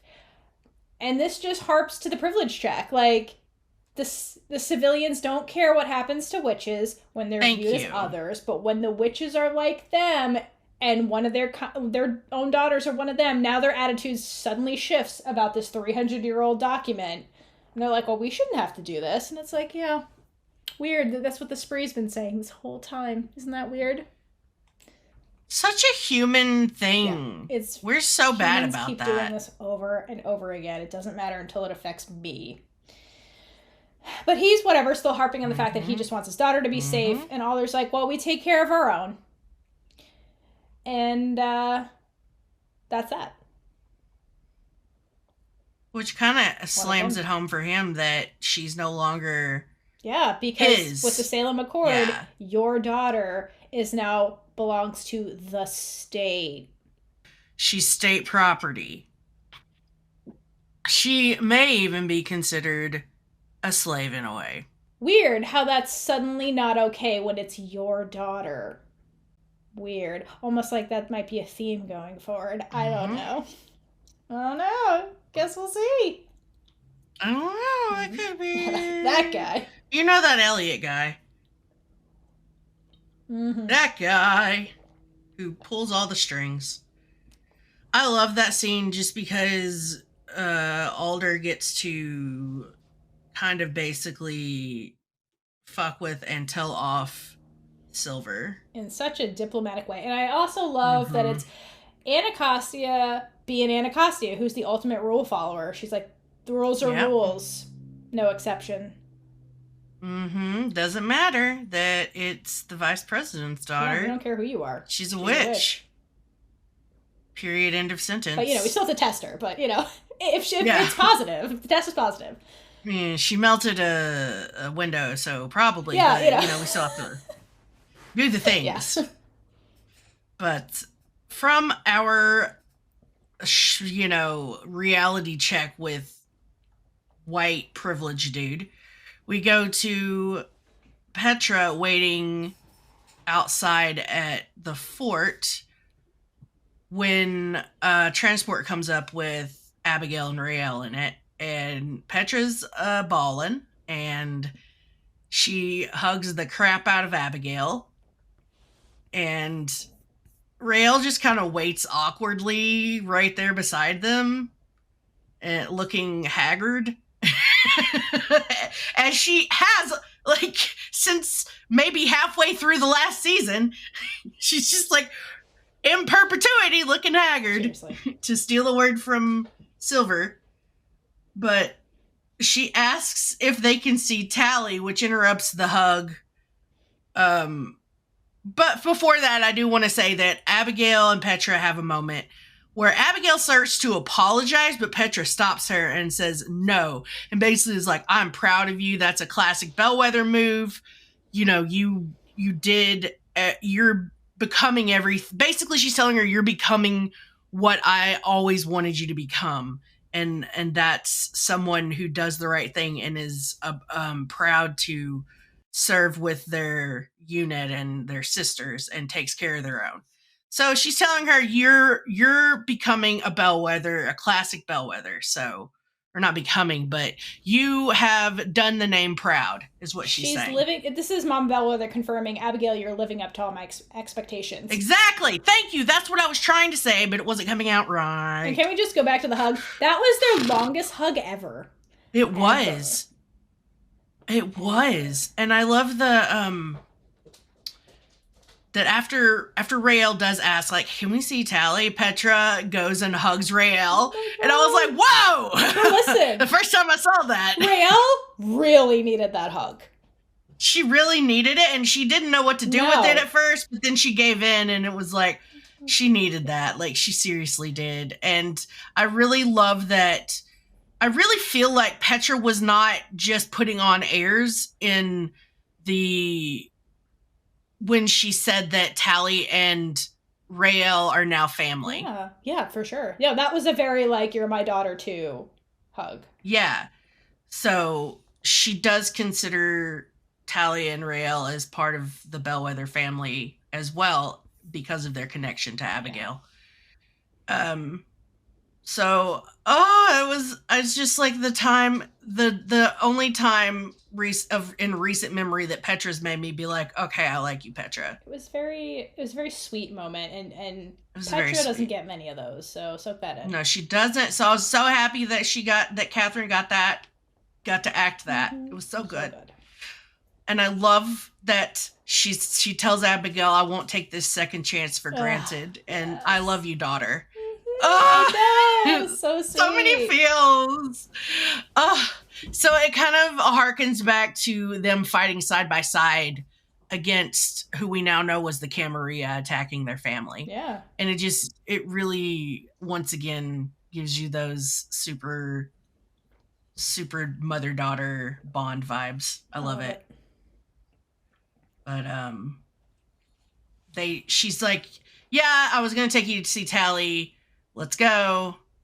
And they go inside to a room where all of the biddies are laying on these tables and Alder's in the middle. And you have Isadora in her white lab suits, white lab coat and everything, looking like a freaking, she's rubbing her hands together like some kind of master monk who's cooking up some work. She looks like a mad scientist in her element. She does, beautiful. And I love it. She got the bangs. She's ready to go. She's ready to go. But, so she uses like this tuning fork to reveal all of the lines of work that are connecting Alder to the biddies. And she does this really cool thing where she settles in front of Tally, and then she starts to untangle this work that connects Tally and Alder. And as she's doing it, as you see her pulling these strands away from one another, Tally starts to kind of writhe in pain, but slowly she turns younger. And after she's broken this connection between Alder and Tally, the direct connection anyway, she just holds her hands on either side of Tally's head, like is sort of like a, you're okay, comforting, you're good. And then Tally gets up and is replaced by a biddy in training who is going to become the new biddy. Remember that face. Yes. And then wait, Abigail... before we move on to like the unit, I want to go back and talk about the threads that were connecting everybody. So there are these little white threads when Isadora reveals them. And to me, they almost look like mycelium hyphae. They do. So I'm wondering, is this a coincidence that it's the same color? I don't think so. Yeah, I think that white is kind of like synonymous with like pure work, and it's like life-giving work. So I'm wondering if that's why it's white, because technically it's facilitating life for Alder. It's like an umbilical cord from the biddies to Alder. Yeah, but I wonder if that work has anything to do with the mycelium, just because of the colors and the way it really did look like hyphae, like it's coming out of Alder. It's just interesting. I think so. I think, considering we'll learn some other things later that'll kind of, we can revisit that and see. Yeah. But it's really cool nonetheless. I loved that scene. Oh yeah. For that reason, and because it gives Isadora a chance to be center stage and be super cool. It was badass. She was in her element, just doing her thing in her little white coat. Yeah, she was. Yeah, it's like, for her, this was like an everyday thing almost. When it doesn't happen all the time. Because this is a rare thing where they unbidify somebody. But it was just so cool just to see her. Yeah, I'm here. I'm a bad bitch, and I'm doing it. Yeah, no speaking. She was just like, I know what to do. This thing that never happens. Exactly. I know what to do. Exactly. I love it. She didn't even blink. No. But then Abigail, Raylla, and Tally get their little reunion. And I think it's really cute that Tally is so excited. But she's still not quite found her sea legs, if you will, and she falls. And they have to hold her up. It's just cute. I love them. But yeah. It was cute. I mean, because there they are. They're there for each other, no matter what. They are. And they're so happy to be back together. They are. And so, because Tally is very much and very, very understandably out of sorts, she goes to the infirmary. So nothing good happens in the infirmary. Yeah, so something ominous will happen at some point. But it's not this scene. In this scene, they're all like giddy and like talking about what happened and just like, bonding. And Tally, lets them know, like, Alder let her out, not because she messed up, because that was Tally's big fear that we talked about. And she said, well, I guess people dream about being a biddy for like years.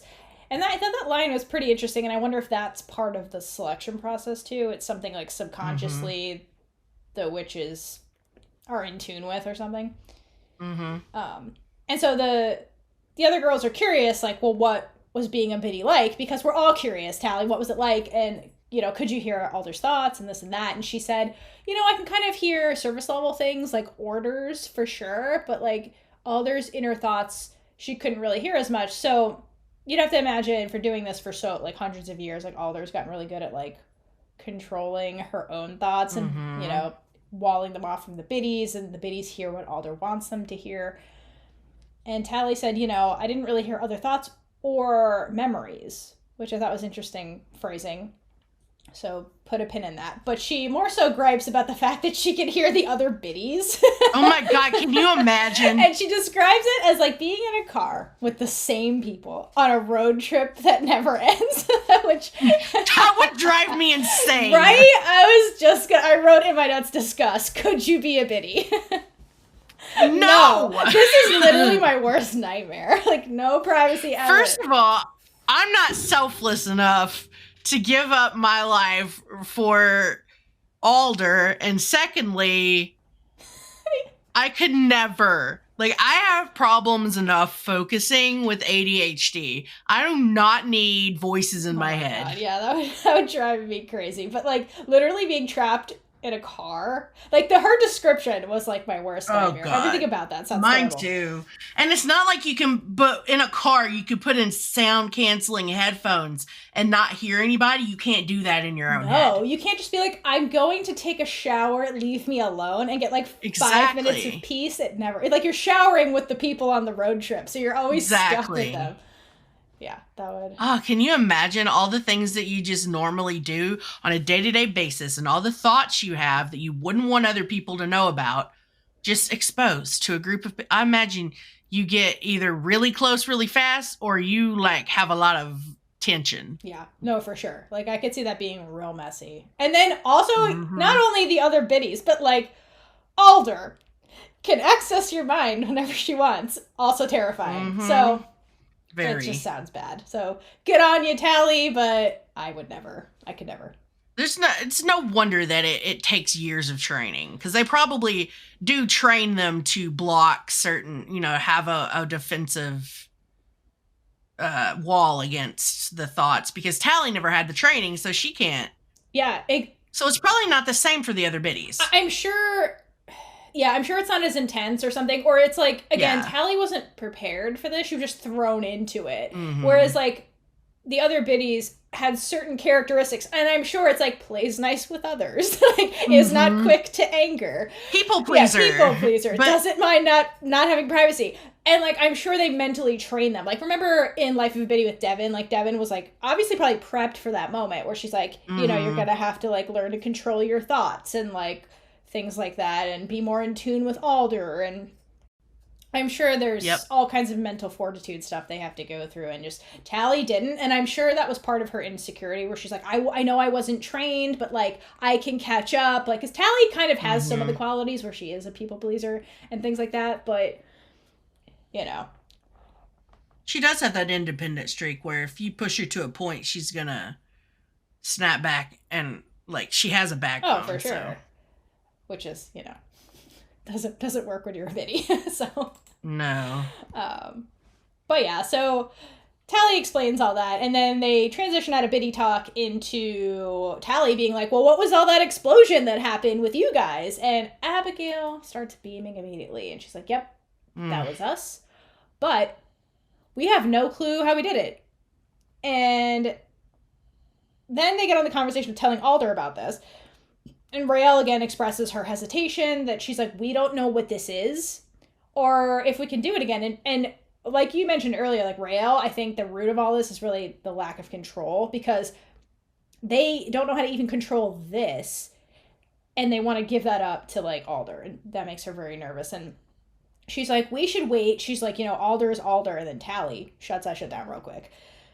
Yep. And Abigail points out the shift in Tally's behavior, that she's suddenly super defensive about Alder. And that goes back to that mutual respect they now have with each other. Tally has very unique insight into Sarah Alder and expresses like, look, I get she's complicated, but like I believe in her. And I think this is definitely genuine from Tally, but I think this is also Elliot's little plea to the audience. He's like, hey, Sarah's not bad, she's complicated, stick with her. she's not super bad. Yep. And Abigail's like, yeah, complicated or not, she's still the head of the armed forces. We should follow the command and tell them about this thing we did. And they're kind of bickering, her and Raylla, about this. And Abigail really cuts to the heart of like why she wants to do this. That it's not so much about following command. It's more so about the people that ambushed them in the Turim territory had the same tech as the monsters that killed Charvel. And she's like, we could use this bomb to fight them. So Abigail's kind of wants revenge for Charvel and like the attack on the Bellwethers. And she's like, this could be our ticket to win that war. And I think this expression of like avenging her, you know, cousin and all this stuff really is what strikes a nerve with Raylla. And she's like, okay, I kind of see why you want to do this. And I see the bigger picture of this. It's not really about Alder. And I think she yeah, that goes way further to convince Raylla than anything Abigail was saying before. Yeah, because remember when the Charvel grief was happening, that's when Scylla's grief was happening, and they really bonded over that grief. So Raylla understands Abigail's motivation pretty uniquely here, more so than Tally does. So I think that's what really gets inside Raylla's head to really actually consider what Abigail is saying. And she kind of also saw her, and then they do this like pretty cool little group hug. I love that. It was a little cute. Yeah, it's very cute. But I think that Abigail planted the seed with Raylla is really the takeaway from this. Absolutely. Yeah. And just them being cute and together again. Yeah, it's a very sweet reuniting in the infirmary, and nothing bad happened in that particular infirmary scene. For once, but we're not done with the infirmary. We'll come back later. No. But for now, we'll transition out of that to Kalita and Adil, who are walking in the rain. And Kalita, they're having a conversation. Kalita's just dropping a bunch of truth bombs with no filter, because she's Kalita. And she's like, listen, Adil, you look like hell. Like, you're obviously tired. You need to rest, because we need to find a home for our people. And Adil, I think, is tired of having this conversation. It's like, why can't we just stay here? Why can't we just stay? Like, every day we have this conversation, Kalita. I'm tired of this conversation. Why not Fort Salem? And Kalita just gives him side eye and is like, you know how I feel about this place, because we have this conversation every day, obviously. And then Adil starts getting into this like pro-Alder kind of talk, because I think he maybe has a different take about Alder after she helped save their ass in the Tarim Basin with that escape plan. And he's like, you know, she helped us. And Kalita cuts the crap, and she's like, listen, I know this isn't about Alder. This is about the fact that Abigail is back, isn't it? Because I'm Kalita, I see all. And Adil is like, all right, fine. Maybe that's part of it. But like, it's really that I'm tired of running. I don't want to run anymore. And he says this with a lot of conviction. Like, this last mission, they just went on to save his people that almost resulted in them dying at the hands of the Camarilla. It was really the final straw for Adil, that really, he's willing to break his pacifist vows of eternal peace for like the bigger picture that like they're trying to commit this genocide against us. They almost succeeded. Sarah Alder and the army really helped us. We're still here. Like, he's being very realistic about their situation, versus Kalita, who's still very much in the idealist mindset, where she's like, we took a vow. We're not getting involved. We need to get out of here. This place represents everything we are against. We need to get out of here. And Adil's like, we're kind of running out of places to hide, as evidenced by the fact that the Camarilla found our last hiding spot and almost killed all of us.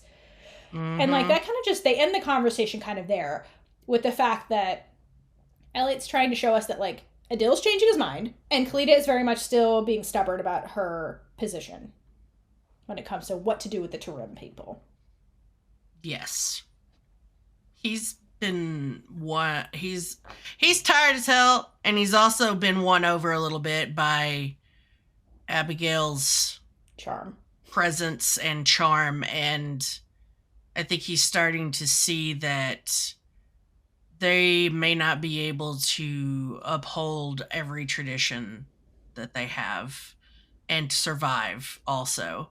And he's not willing to let that happen. Whereas Kalita is like, all right, well, we'll just cease to exist as a people before we, give in and betray our ideals. Yeah, it's like she's the true believer who's doubling down. And Adil is like Alder, where he's like, well, I just saw the truth. And I'm accepting the truth, and I'm willing to change and adapt.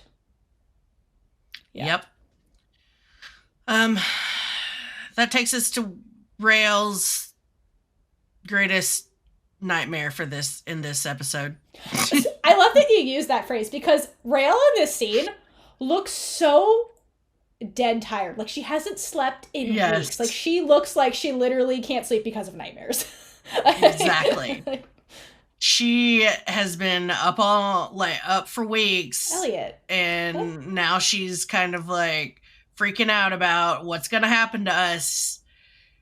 Because obviously they haven't really resolved their conflict over telling, but they're in a position where it's going to come out probably unless Raylla just does something crazy and knocks the desk over and runs away. I don't know. Right. So Abigail's giving Alder, the biddies, and the generals a play-by-play about what happened to them in the basin. And she's trying to remember everything. When Petra interrupts her to ask, was it this Camarilla person? Was it the one that stabbed Raylla? And then Isadora interrupts, is like, it's very important to get these details right. In her, like, typical, we need to know every single detail so that we can piece this all back together and figure out what happened. And it's like, y'all should know that memory is a very tricky thing. Why don't they just link and get the memory? Why are they making them? I don't understand this. Why do they have to verbally debrief? Just, like, link with them. Yes. That would be faster. Then Isadora could see what happened from both of their perspectives and just see all the facts. I don't get this. You would think that Isadora would be the one to just go straight to the point, like, don't even talk. I'll just link with you'd imagine she'd bombard them the minute they came in the room. And she's like got hands on both of their heads and she's like, shh, and just links with them without introducing herself and like anything. Like, why are we speaking is my question. The only thing I can figure is that it's maybe Alder's way of keeping some kind of military decorum, or not decorum, but like process. I don't know. Maybe they have. Who the hell Maybe knows? They have to have some written statement legally. So they're like, you have to give your version. But still, link with them. Get all the facts that way. Right. That would be so much easier, but then we wouldn't have this scene. So... So Abigail is kind of tired of them interrupting her, I think. Yeah. And she's like, we can definitely do that, meaning get all the details right. We could break everything down to powder and put it in neat little piles, or we can cut to the chase. And she looks at Raylla, who's like giving her the what the fuck wide eyes. Like, really? You're about to do this? But Raylla, you should have known she was going to do this. You're going to debrief. Exactly. So they hold this look for a moment, and finally Raylla concedes and nods. Like, okay, fine, tell him. And Abigail, all excited, like she just got her batteries replaced by the Energizer Bunny, is like, the blast was us. It was me. It was me all along. It was me! Surprise! We don't know how, but it protected us when we were threatened. And Abigail immediately starts to promise, we'll master it, and we will, like, she's just gung-ho about it. Super gung-ho, and Alder kind of stops her and is like, well, we'll continue to break it down. And then Abigail and Raylla share a smile, because I think Raylla's excited that Abigail's excited about it, in a little bit, at least. So she's happy to see Abigail happy, but at the same time, she's like, oh, shit. Yeah, there goes my life. Isadora is cackling in the background. Yes, rubbing her hands together again. Yeah. wanting to get her experimentation on. She's like far speeching necros right now. Yeah, and Raylla's like, well, I guess I'm going back to the necro lab. That was fast, Elliot. Mm-hmm. Back down to the necro lab. Did you have anything else you want to say about that whole scenario? Yeah, I think you said it all. Give Raylla a nap. Let Raylla have a good 12-hour sleep. She needs it. I need it just from looking at her. Okay. Yes. So, business. Back to the Spree ladies. God, I love them. Scylla and Willa. They're sitting on the stoop outside the Spree house. And for some reason I always notice Scylla's clothes. Don't ask me why. I did too. What you got to say? She's wearing different clothes and I love them. And it's a very, I love all of Scylla's season 2 clothes, like her civilian clothes, because it's like there's two very different categories of clothing that she wears for very different reasons. And it's like she's got undercover clothing and she's got just Scylla clothing. And all of her just Scylla clothing is so gay. And I love the gayest. It's that freaking blazer she's wearing. Scylla and her love of blazers. Yeah. And that puka shell necklace. Uh-huh. She's got that on in many scenes. That's gay. Uh-huh. Those boots she's got on. Mm-hmm. And I love her little witchy shirt. Yeah. But I wanted to talk really quickly, since we're on the line of clothes, about the colors that they're wearing in this scene. Mm-hmm. So Willa is wearing a blue top, which is Scylla's color, which I find interesting. And Scylla is in a yellow checkered blazer, which is Raylla's color. Uh-huh. Hmm. Yes. Yes. So I think they use Scylla's wardrobe a lot. Not only to just be like, she's the gayest, but to be like, she's constantly thinking about Raylla. And I think that's what the color's kind of signifying. And Willa's color, too, I think, is more like showing that they're kind of like bonding in a way. Mm-hmm. In a real way, not in a you're my underling way. Mm-hmm. Yes. So I think that their relationship has changed since Willa's trying to recruit Scylla into her new line of thinking about who their real enemy is. And I think she considers Scylla as more of an equal now. Yeah, more like a partner, not an underling. A partner, not an underling. Exactly. And I think also her experience... I also think that she respects Scylla for not bringing Raylla in a way. Yes. Because that was Scylla showing that she really cared for Raylla, and she really was... I mean, because she risked her life. She didn't know that who Willa was to Raylla. So she was risking her life, and I think that that's something that Willa respects. Yeah. Scylla acted according to her own belief. Mm-hmm. Which, yeah. And her greatest need was to protect Raylla rather than herself. So exactly. Like, Willa in no way, shape, or form could have predicted Scylla's belief system shifting like that. And I think, like you said, she's kind of thankful it did, because Raylla is at least still alive right now. Raylla's still alive, and I think that even though Scylla betrayed Raylla, at least there's somebody that genuinely was out there caring about her and was near her. Yeah. Protecting her. Yeah. I think Willa saw that in the mirror communications. Yes. That's another question I have for Elliot. Did Willa see what was going on through the mirror? Of course she did. She is scarred for life. Did she look in at the wrong time? She's scarred for life. Let's be real. Yes. The answer is yes. All right. So they're there chit-chatting about the whole attack on the Spree leadership, and Scylla's asking some questions. How many did they get? Which was 6, and the leadership that remained was not happy with what Willa did next, which, if we all recall, she was then put in charge of this attack on the soccer stadium, but instead of attacking it, she warned everyone on the army side that their ancient enemy had returned. So Willa is surprised that Scylla doesn't know about that, and so Scylla has to explain, like, yo, because of what happened, I was in a cell.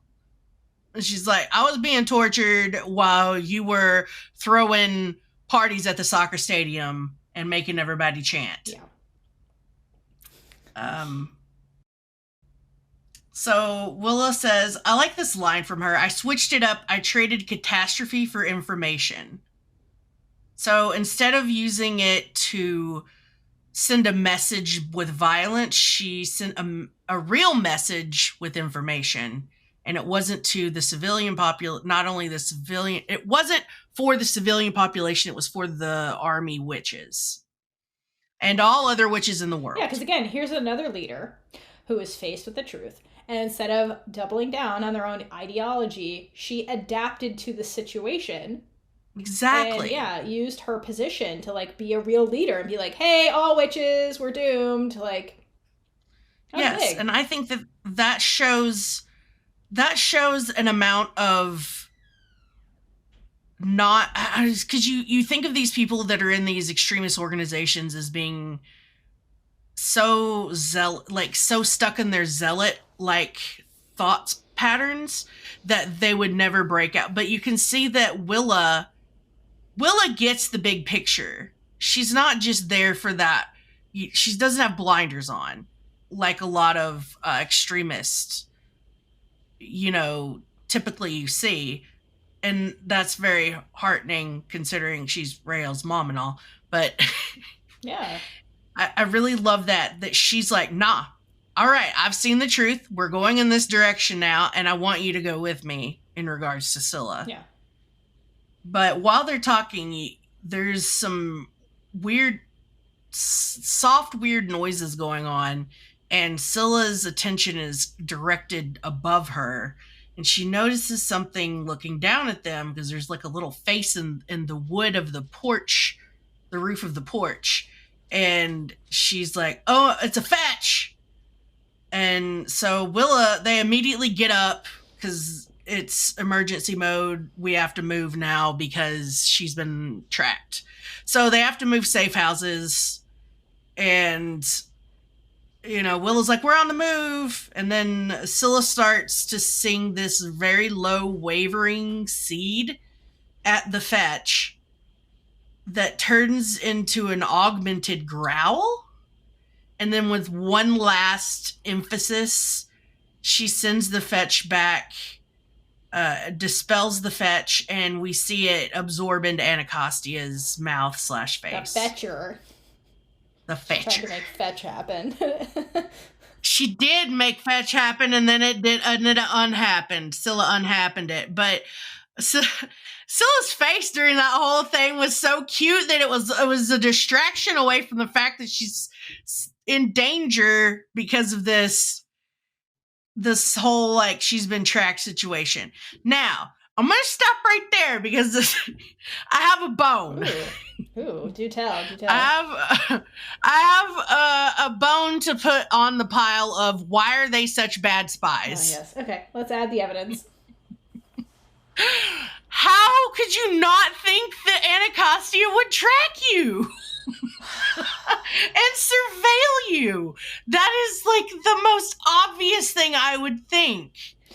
Yeah, so this speaks to the naivety of Scylla and Willa, because Willa debriefed her and was like, what happened? And she's like, oh, Anacostia just let me go. She said that in the finale, and Willa's like, Thank you. Like, oh, cool. And what, they just left it at that? No one thought that was super suspicious? Thank you. Like, oh, cool. What? Cool, we're really suspicious of the army, but we're not suspicious on this occasion. Right! They have created an entire organization that's suspicious of the army. And then doesn't follow this lead. It's like, remember in City Drop when the trucks left the Spree warehouse and they're like, oh, I guess that's weird. Oh wait, those are important guys! This is the Spree version of that. They're like, fuck, yeah, I guess that was important. So, whoops. Got him. And Mama Collar's like, all right, whatever, Anacastia's here, let's move. Like, there's no... Yeah. Damn, we're done. Do you not have, do you not have some kind of work that can, detect these kinds of things? Right. In advance, like a warning thing or like a protection thing? Yeah. Are there no protection spells for these safe houses? Or are there not people... Because, anytime we're in a Spree safe house, there's just, Spree people hanging around. Don't some of them have jobs to be, the lookouts? Or, check for magic work? You know what I mean? Yeah, thank you. What? Because even the girl that was sitting on the steps when Scylla walks up was just chilling. Right. Like, she wasn't worried about anything. Right. Aren't you not putting magical feelers out to see if anyone's doing work? We not doing that? Is that not part of... And then a suspicious jogger stops right in front of the house and stares at it for 20 minutes. We're not suspicious. Like, what? Right after Scylla walks up, of course she's being tracked.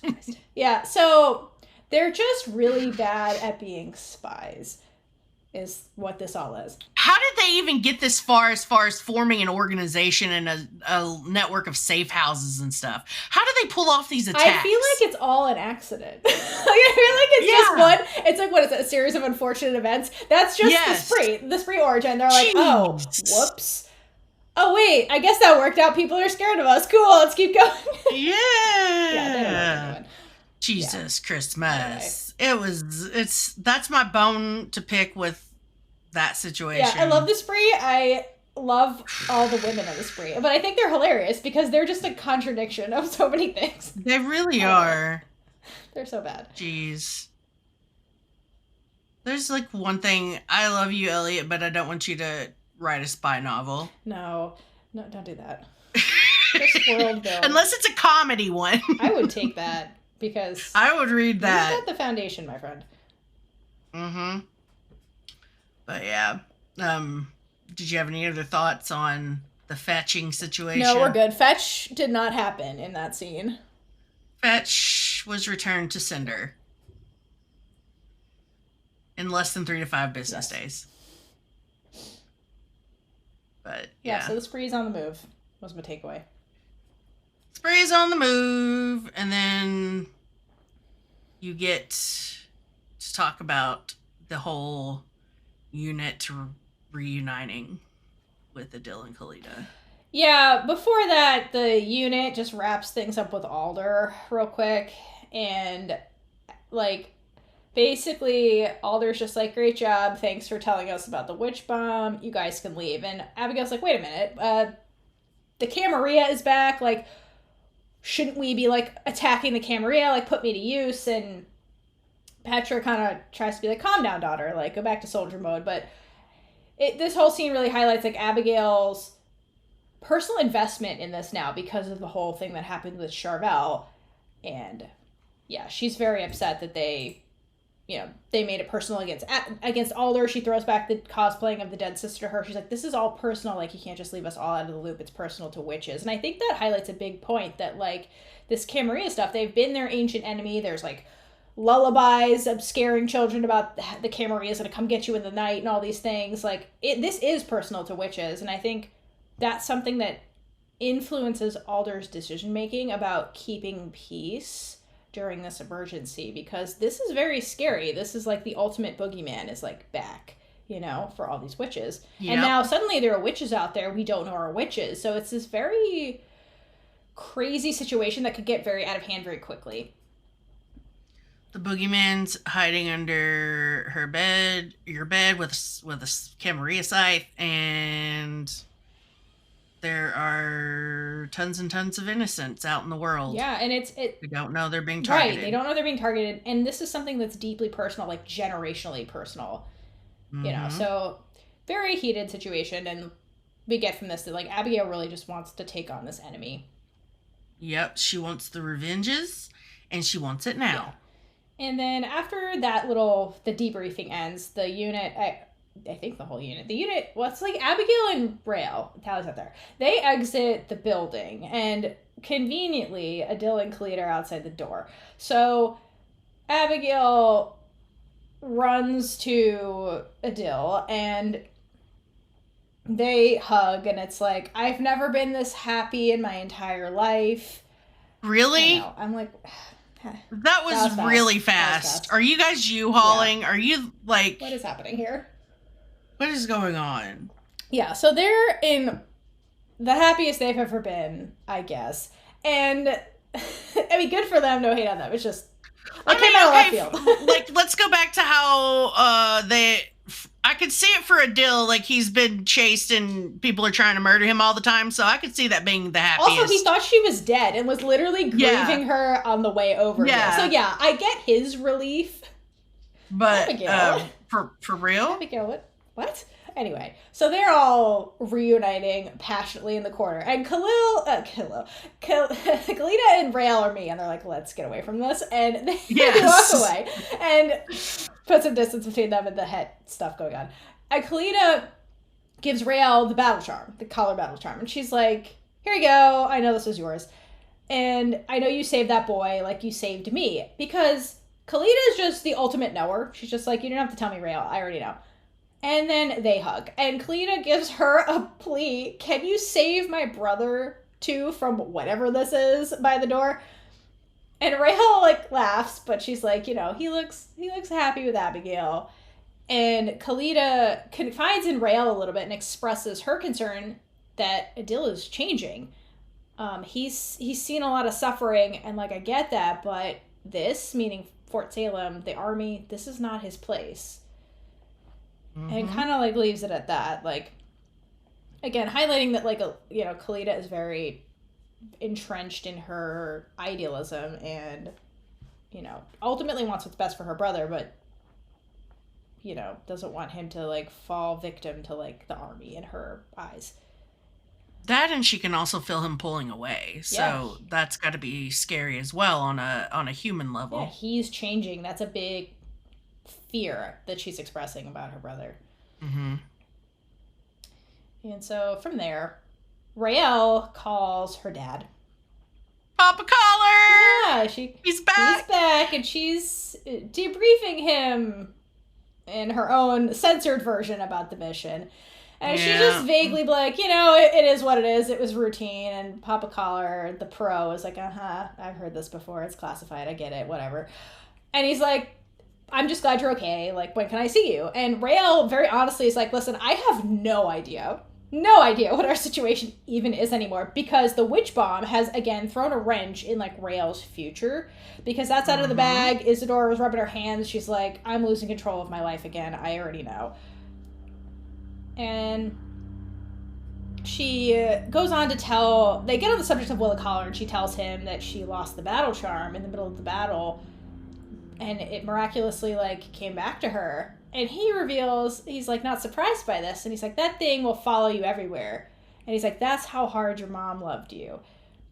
Aww. And I love how, like, not only heartwarming that is, but just the way all this war talk really doesn't faze him, like, at all. Like, everything she tells him, he's like, "Yep, okay.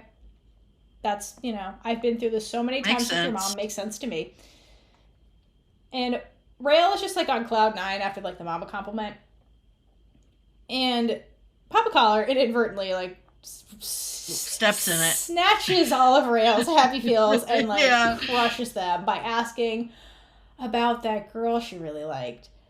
And Raylla just, like, deflates like a balloon. Loses all of her steam. And, like, she just, like, clenches, like, nuzzles into the receiver. Like, almost like this old wound is, like, opening up when he, like, says that. And she very brokenly says, "We broke up." And Papa Collar, Dad of the Year, is just, like, her great loss, I'm afraid.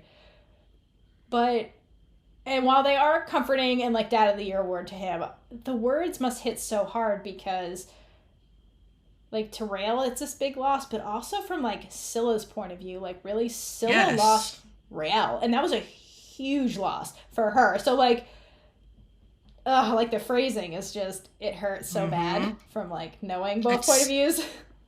The biggest loss since her parents. Yeah. No, it really is for Scylla. And for Raylla, it's a big loss since she lost her mother, quote unquote, Willa, but, And so this just leaves Raylla very, very heartbroken. And she can, like, barely get through the rest of the conversation with him, and they just say, "I love you," and hang up. But you can tell, like, dredging up that wound is still very, very fresh for Raylla, and she's very much not over that.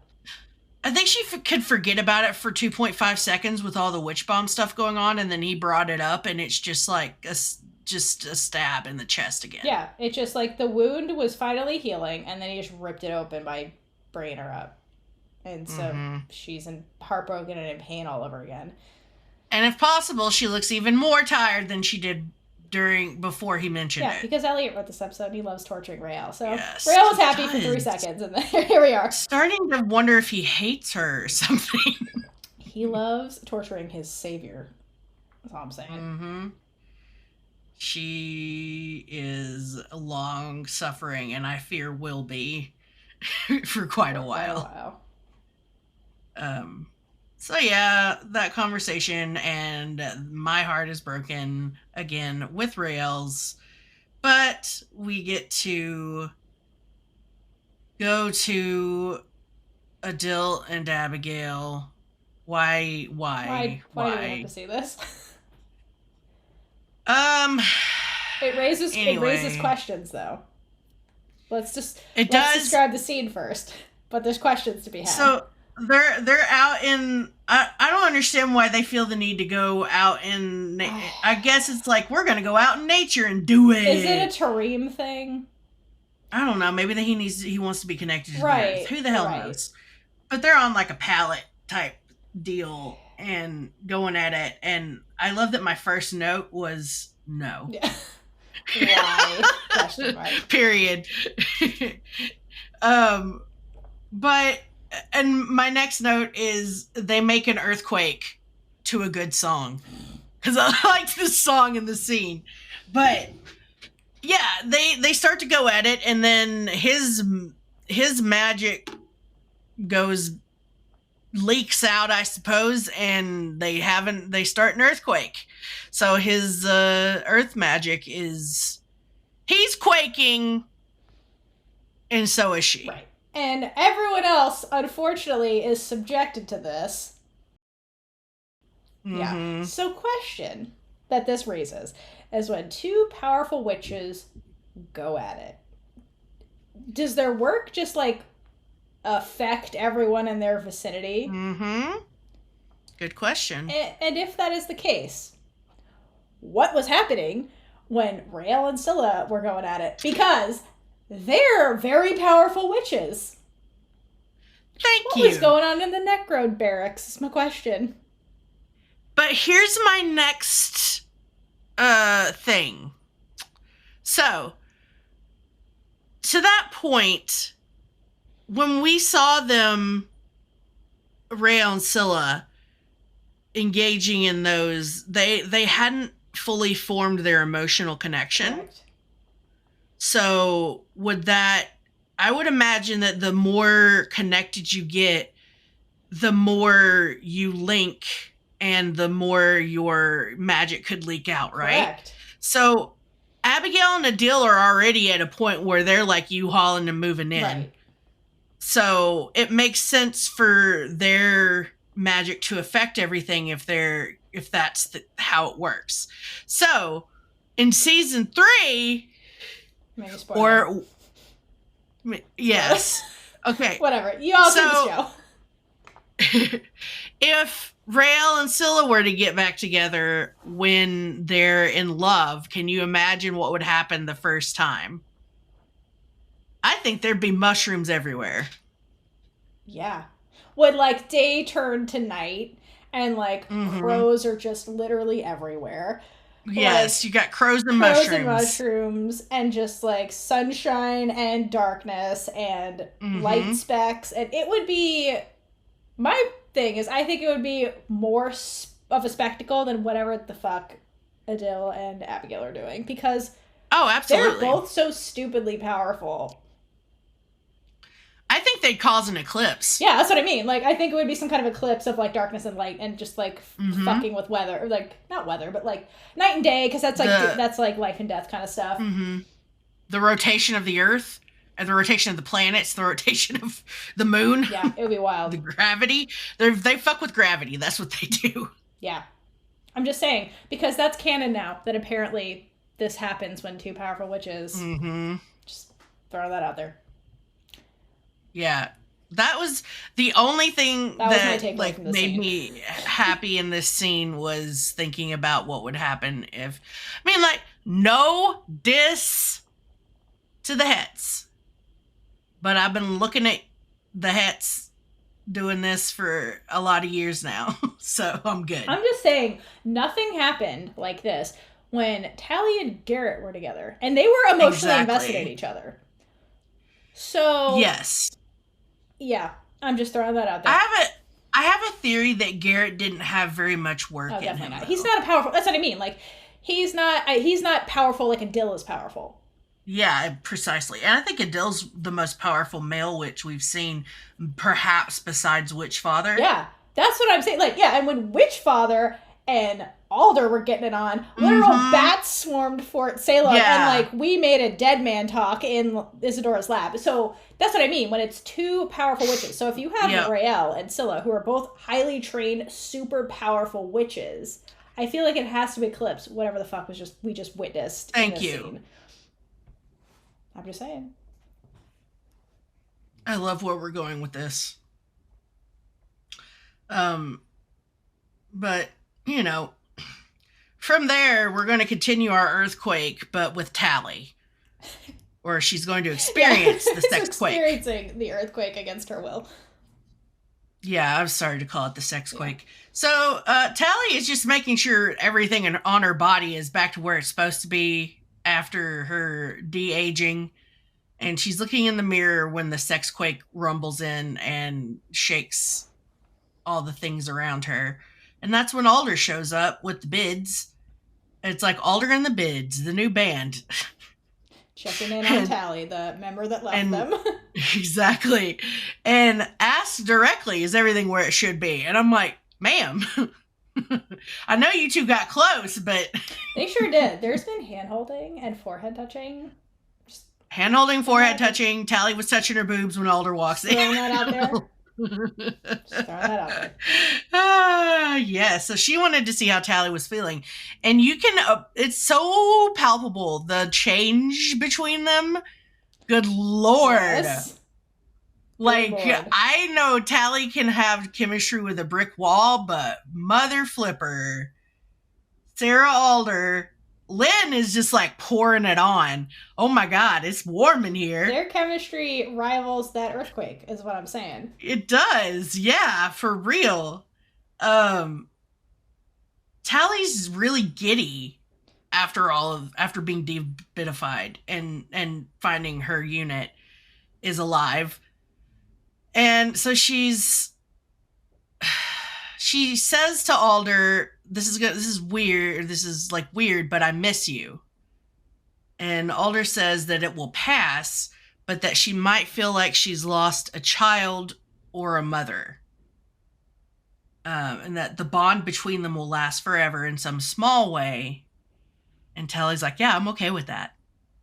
I'm like, oh girl, this is gone from hero worship to crush now in my mind. Yeah. And I love that dialogue too, because it's directed at Tally to be like, hey, we're still gonna have some kind of connection. Tally's like, yeah, whatever, I'm cool with that. So I have to wonder, like, does Alder feel that too to some degree, like the separation with Tally? Is that why she's there? Like, is she there? I think it is. Yeah, I think it's partially motivated that Alder misses Tally to some degree because of the connection. And also she's just like, I get that you feel this because this isn't my first rodeo with biddies. You know? Absolutely. So, yeah, I think there's a mutual reason she's there to quote unquote check up on Tally, but also like Alder's like, I need to see you because of feelings. Yeah. Because everyone's reported back to her that Tally's fine. Exactly. So there's no reason for her to go in person unless she cared. Right. Exactly.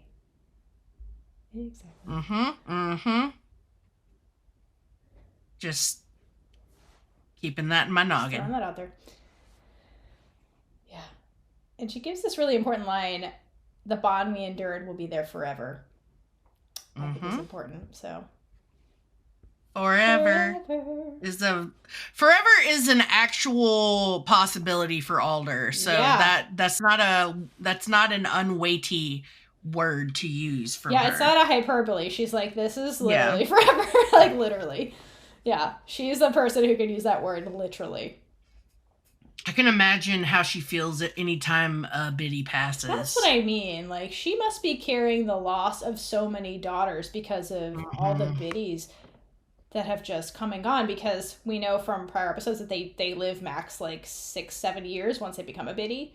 So she's constantly having to like feel that severed connection with like her quote unquote daughters. So that must weigh on Alder's like, emotionally and like damage her psychologically over time, since forever is real for her. You know, she's always carrying those burdens. Exactly. Yeah, and for a lesser person, they would have probably shut that emotional part off as much as they could. Just cope. So it says a lot about Sarah Alder that she still feels those human emotions and lets herself feel the loss and any of the joy.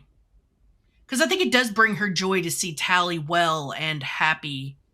So I think that may be another reason why she's there. Yeah. Not only because she missed Tally, but also because she can feel that Tally's happy. And why wouldn't you want to be around happy Tally? And also, that would bring your mood up. Yeah, period. For sure. And also for Sarah too. I mean, she had this opportunity to let her daughter live her life, which is something Sarah really never had the option to do. Her like childhood was robbed of her. She lived in hiding.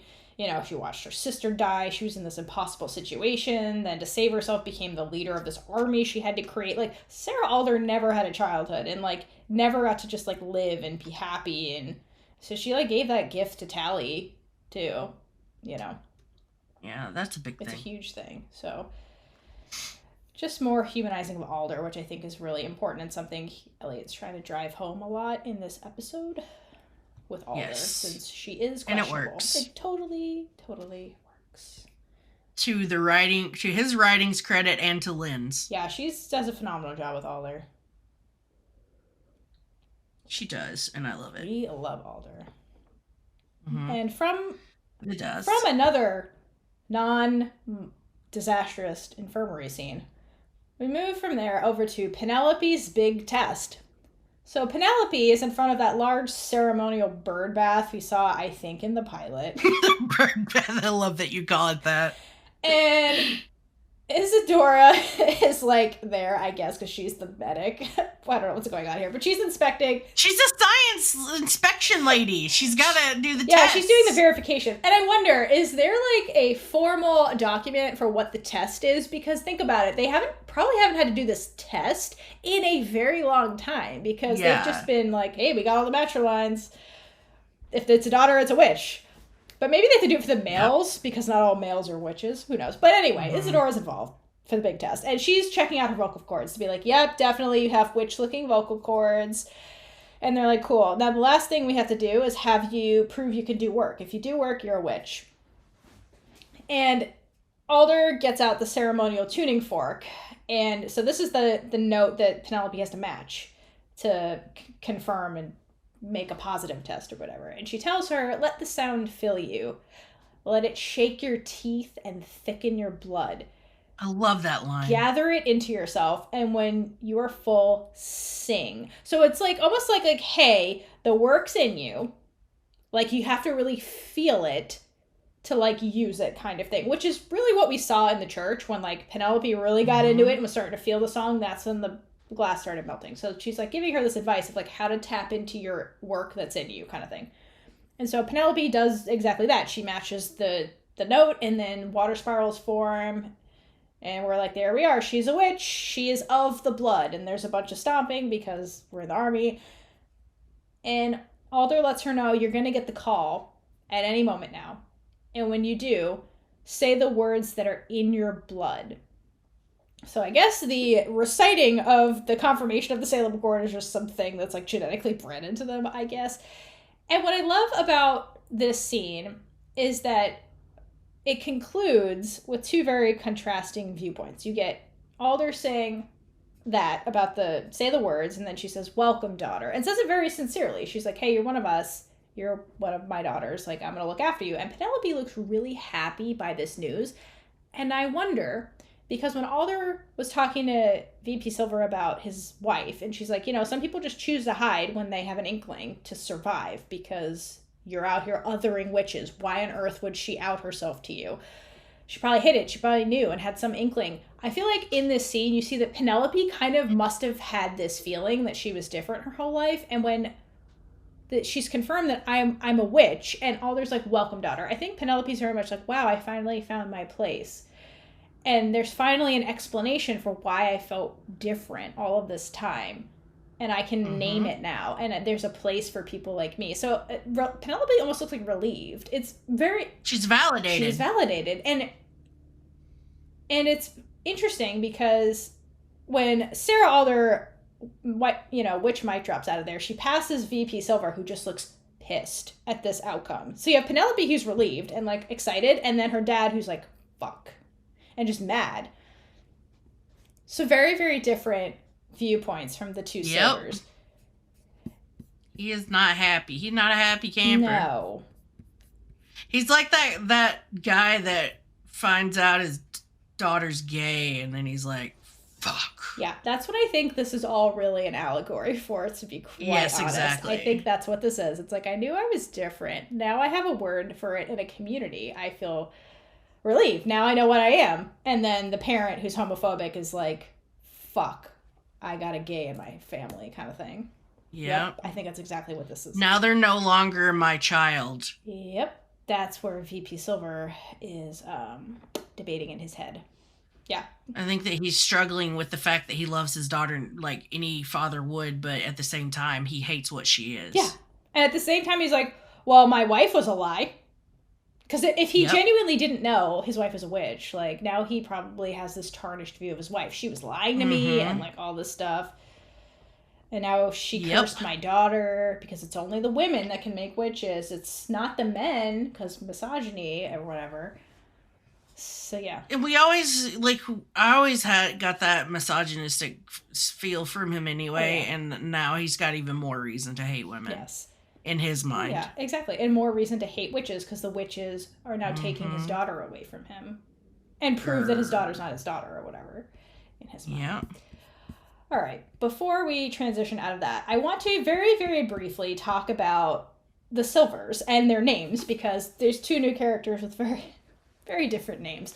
So we have Lanton, the father, which is this really old English word that just means from the long town. So it's like literally the whitest name on the show, which fitting for this character, who's just whiteness, is I think is he's supposed to represent at modern whiteness. So that's him. There's really nothing more to say about him. Then there's Penelope.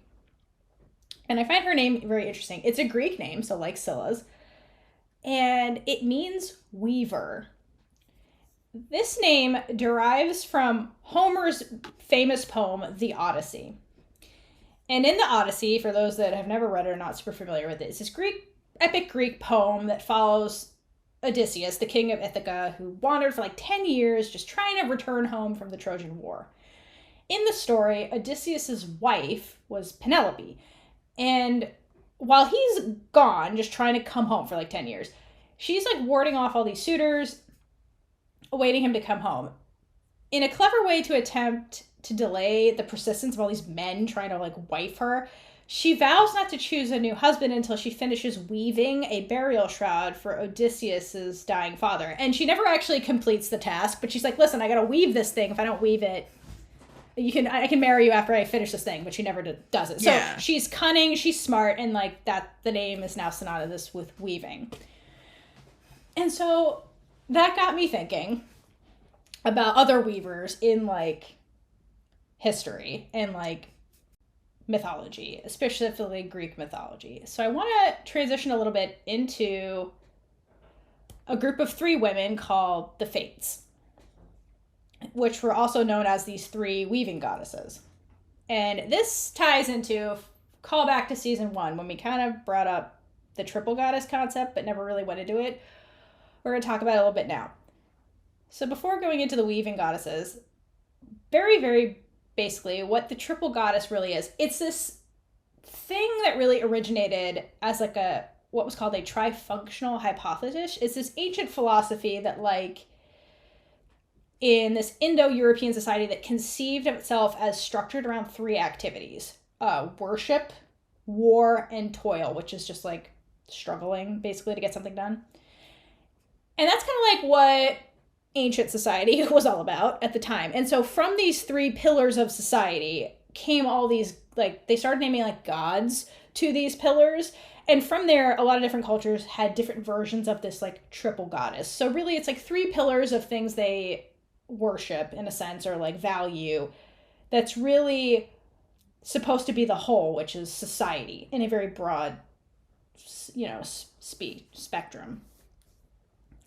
And over time in the Greek mythology, there came out this group of female spinners of destiny, which is called the Fates. And so it's 3 goddesses.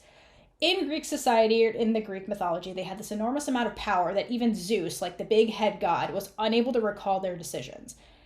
And their function was to assign individual destinies to mortals at birth. So they decided what the mortal's life was going to look like. And each of the Fates had different tasks that's embedded in the name. So the first one was Clotho. She was the spinner. She spun the thread of life, like kind of gave life to this person. I was like, okay, yep, you're going to be immortal. Then Lachesis, which is the allotter, she's the one that measured the length of life that person was going to have. And Atropos, the inflexible, was the one that took her shears and would cut it. So she's the one that had the final say, that really like determined life and death for that individual. And so together, these 3 weaving goddesses were very important, and they determined fate of mortals, basically. That's how they kind of got their name. The other aspect of them that I also found really interesting is that sometimes the Fates were assigned a specific period of time. Like Atropos, so she's the one that does the cutting with the shears. She was like representative of the past. Clotho was the present, and Lachesis was the future. And so I want to weave that back to our unit, who's 3 women that comprise of 1 unit. So they're 3 parts of a whole. So I think you have Raylla, who's like, in my mind, I think she's really Atropos, because she's the one who's not only stuck in the past right now with just like the Scylla stuff, the Mama Collar stuff. She's very stuck in the past, but she's the one who really has the power at this point in time in season 2 to hold sway over life through her healer magic and death with the mycelium, as we'll come to see. So she's a harbinger of destruction and life at this point with these 2 magics. So she has the final say in the life of mortals, kind of thing. Then you have Abigail, and I think as Abigail's name dictates, she's the wise one, and so I think she's more along the lines of Lachesis, the allotter. So she's thinking of the future. She's the one who's like, hey, if we're the witch bomb, we can change the future. We can stop the Camry and have a good future. So in this particular time, she's got the wisdom mentality. And also, she has this like destiny connection with Adil, as we hear in a lot of the language that surrounds them. And we later learn, mini spoiler, there's a prophecy that might have to do with the 2 of them. So I think she's the future in this sense. And also, she's the future of the Bellwethers and the army. So Abigail is kind of going to determine, in a sense, the length of time all the mortals or the witches get or whatever. And then you have Tally, little baby Tally. And Tally, I think, is Clotho in this sense. So she's the one focused on the present. And she, as we see by the end of this episode, is the one who's going to become entrenched in, well, what is actually going on in the present? There's some things that aren't aligning. What's the truth of our present situation? Because she's going to follow the threads of life to figure out what is reality right now. And so that's my triple goddess breakdown for these guys. I like it. Thank you. I feel like we could have an entire episode just on like things like that. Oh, we totally can. It's super fun. And triple goddesses are very interesting because they're meant to be fluid too. They're not stuck in time. Like they're like you don't have like, I mean, not with the Fates, the weavers, they're kind of always doing that one task, but like in terms of like being the present versus the future, that's pretty fluid. And there's another group of like the maiden, the crone, and the mother. That's another form of the triple goddess that, people often go through those 3 phases, or the deity or whatever. But I thought that was interesting in the terms of like Penelope being a weaver and the weaver goddesses. That's really cool. So to kind of transition back to Penelope, I think she, the weaver, is kind of like the triple goddess. I think she's almost an embodiment of all 3, like kind of with her name. She wears, like right now, she's wearing the mask of witchhood, where like she in this moment kind of represents the past because she has the blood, she's the present of being discovered, and the future of just like there are more witches out there that we can save or use or whatever. So she's kind of like this embodiment of all three right now. And she does transition between those forms as the season progresses, when we kind of look at Penelope as she becomes this like face of witchhood in a way. And in the prior scene with her dad in Alder's office, they were discussing Penelope in terms of the past, like the origin of the matriline, her dead mother. But now Penelope comes the present. She's this new witch and this symbol that there are new witches out there to be discovered, and a poster child for witchhood, not only in the present, but like the future of what we could be kind of thing. So I think that's really interesting when you look at Penelope and like what she's really kind of symbolizing in the bigger picture. Yes. Like bringing Penelope in was very, so much beyond the surface of her character. And I really would love to know what the breakdown was given to the actress. Totally. Yeah, I wonder how much she knew. But yeah, for sure. Thought it was interesting because Elliot doesn't always use Greek names, but he uses them pretty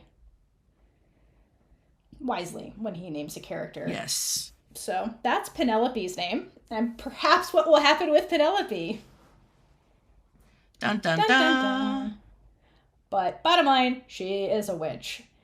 And so after she passes her test, for better or worse, we head on over to Willa and Scylla hanging out in a graffitied alley like the good spies they are. That looks pretty open. Scylla is blending into her surrounding with a yellow blazer because that's subtle, and she changed into a dress though, and she's got a dotted blue top on, so she's wearing her color and Raylla's color because she's always thinking about Raylla is what that's symbolizing. And the good spies decide to change their faces with their spree magic and go explore this crowd of people that are hanging out. And Willa explains why this particular crowd. And she says, well, this was the site of a spree attack about 6 years ago. And they're trying to figure out like why all these people are suddenly gathered. And they kind of walk past this one person who has this pamphlet in his hand that says Boston subway attack. So they're in Boston. Subway attack, that's why they're there. There's bouquets of flowers, pictures of people's faces and little bios and sad mourning people around them. So it's like this big memorial is what it looks like with candlelight vigil time. With candles, exactly. So you get the impression that these people are gathered in remembrance of this subway attack in Boston this spree did. And then they reach the courtyard, and there's this white dude with an armband, which is never good. This armband. It's just never good. It's never good, especially when you see what's on it. What was on it? I couldn't really get a good picture. You couldn't? No. Okay, so here's what I did. I paused, and I did this number where I twisted my head to the right and then upside down. And then I was like, trying to look, I was like, there is something there. Yeah. There is a pattern of something there. And then when I went like this, I was like, oh. If you look, you can't see it very well. And I think this was probably on purpose. But it's a witch being burned. Oh, fuck. I knew there was a flame, but I couldn't see like what the hell it was. So you can see in the flame, right at the top, you see a woman's head and then a pole behind her. It was a woman at the stake, being burnt at the stake.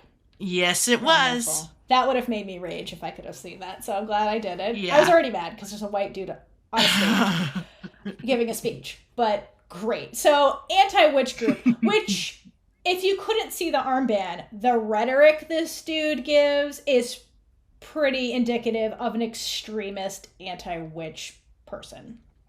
Yep. So key dialogue from this speech. He mentions in the crowd, these are the same faces year after year. So you get the sense that people keep coming, and now this dude's here to rile them up. And he says, more people are affected by the violence of the spree. So yeah, they hate the spree. And he's disappointed by the army's ambivalence to stop the spree against attacking unarmed citizens. So they're mad at the spree and blaming the army, which is another group of witches, for not stopping the spree and framing the civilians as these unarmed people. And he leaves the sentiment at the end of maybe they, the army, can't be trusted to fight against their own. So it's a very othering speech that's designed to make the crowd emotional, and they eat this shit up. And Willa, poignant AF Willa, points out all the bullshit going on in this crowd and the bullshit going on in the world, and just says hate is a disease. And it is. He's just filling this crowd with hate to rile them up, because a riled up, hateful crowd is willing to do extreme shit and act on it. So that's what he's doing. This is this anti-witch man gathering his army. That's what they're doing. But Willa says we need to find Patient Zero, because this man is an underling. This is not where it all started.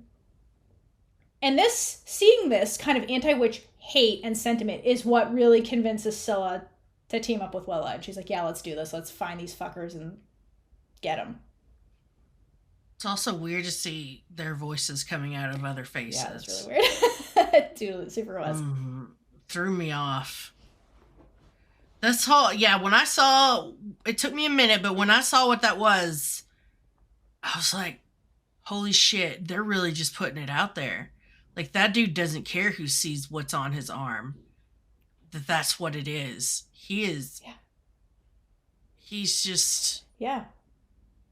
No, I mean it's disgusting. It's the language, though, year after year. So, like, he has gotten the point where he has normalized what he's doing with this crowd. So this is like the people who now in America, not to bring up America, but the crazies in America who have normalized the fact that in extremist groups in America now have Nazi flags, Nazi paraphernalia. And they're like, this is normal, because they've been steadily spewing this hate against the other group for so long that they're like, I don't care who sees my paraphernalia. I'm proud of it, and you guys are with me.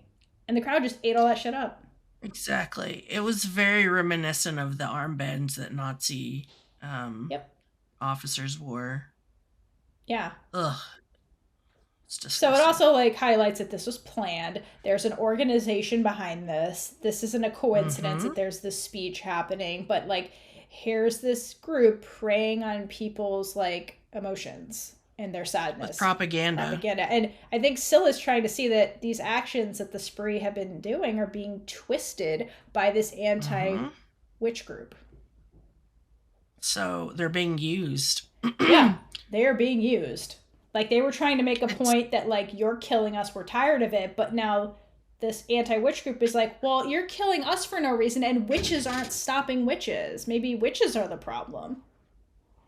It's pretty obvious that, it's a pretty obvious play, too, to use the witches' attacks, the Spree attacks against witches in general. It's just like one more thing that the Spree didn't plan for. Yeah, come on, guys. This is their ultimate. Truly, this is their ultimate shortcoming. Is not. It really was. Is how they had a point, what they were trying to do, but like again, the way they went about it was not the best way to go about it. It was just an extreme action, and it got twisted and manipulated by people who hate them more. Yep. Yeah. Very sad. So we're gonna go to bed is what we're gonna do. We're gonna go to bed with Alder. Ooh, all right. Who's I like where this is going. Right? But first we're gonna take a little side trip to where? Back to the infirmary. Just love the damn infirmary. Yeah. So, Tally's teasing Abigail about the earthquake, the sex quake, if you will. And then Raylla teases Tally about Alder. Because Raylla picked up the vibes. Yeah, Raylla is lesbian Jesus. So she picked up those vibes right away. And so she teases Tally and is like, which I love. Yes, more of that. So also Raylla doesn't really want to hear about the het sex, but forced against her will yet again. She is, but as Abigail says, it's more than sex. It feels like destiny. So there's something special about this couple. Yeah. And then Raylla throws out the "do I need to plan the hand fasting" joke, and that's pretty funny coming from. Can you imagine Raylla planning a hand Jesus fasting? Christ! Honestly, I want this fanfiction of Raylla. Yes, disaster planning. She would be so bad at it. Bad. I can just. She would hate it. Yeah, a disaster. I would love to see that. But here comes Anacostia marching in, demanding to see their medals. She's all stern and mad, and they're all like, "Oh my god, what did we do now?" I love it. And Anacostia says, "What haven't you done?" I'm like, "Girl, yes." But she gathers all of their medals up in her hands, and then she uses her finger to draw the sigils that changes them, and then hands them back. And you see that on the medal it says War College, and that they're in Sekhmet Company. So, yay, they made it. They got into War College. Woo! And so everybody relaxes and gets happy and cheerful because they're not going to be war meat anymore. They don't have to go off on dubious missions with Alder anymore. Yay! So Tally yells and hugs Anacostia, who's still uncomfortable with this, no matter how many times Tally does it. Yep. It is just consistent. Hilarious. I love that.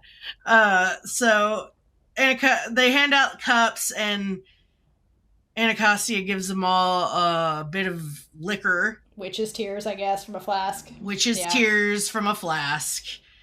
And then she says, the best part of it all, now you're Alder's problem. Yeah, she's like, I don't gotta deal with you motherfuckers anymore. Woo! Yep. Cheers to me! You're not mine. And then they all toast to that. Which I love that little scene. It was so cute. From her messing with them by acting mad. I love it. It's classic Anacostia. Classic. I love it. And so yay, they're in War College now, and this is going to be a new chapter. Everybody's happy. Everybody's, having a drink and chilling. Then we go to Alder, who's getting in bed, and she's looking a little bit shook.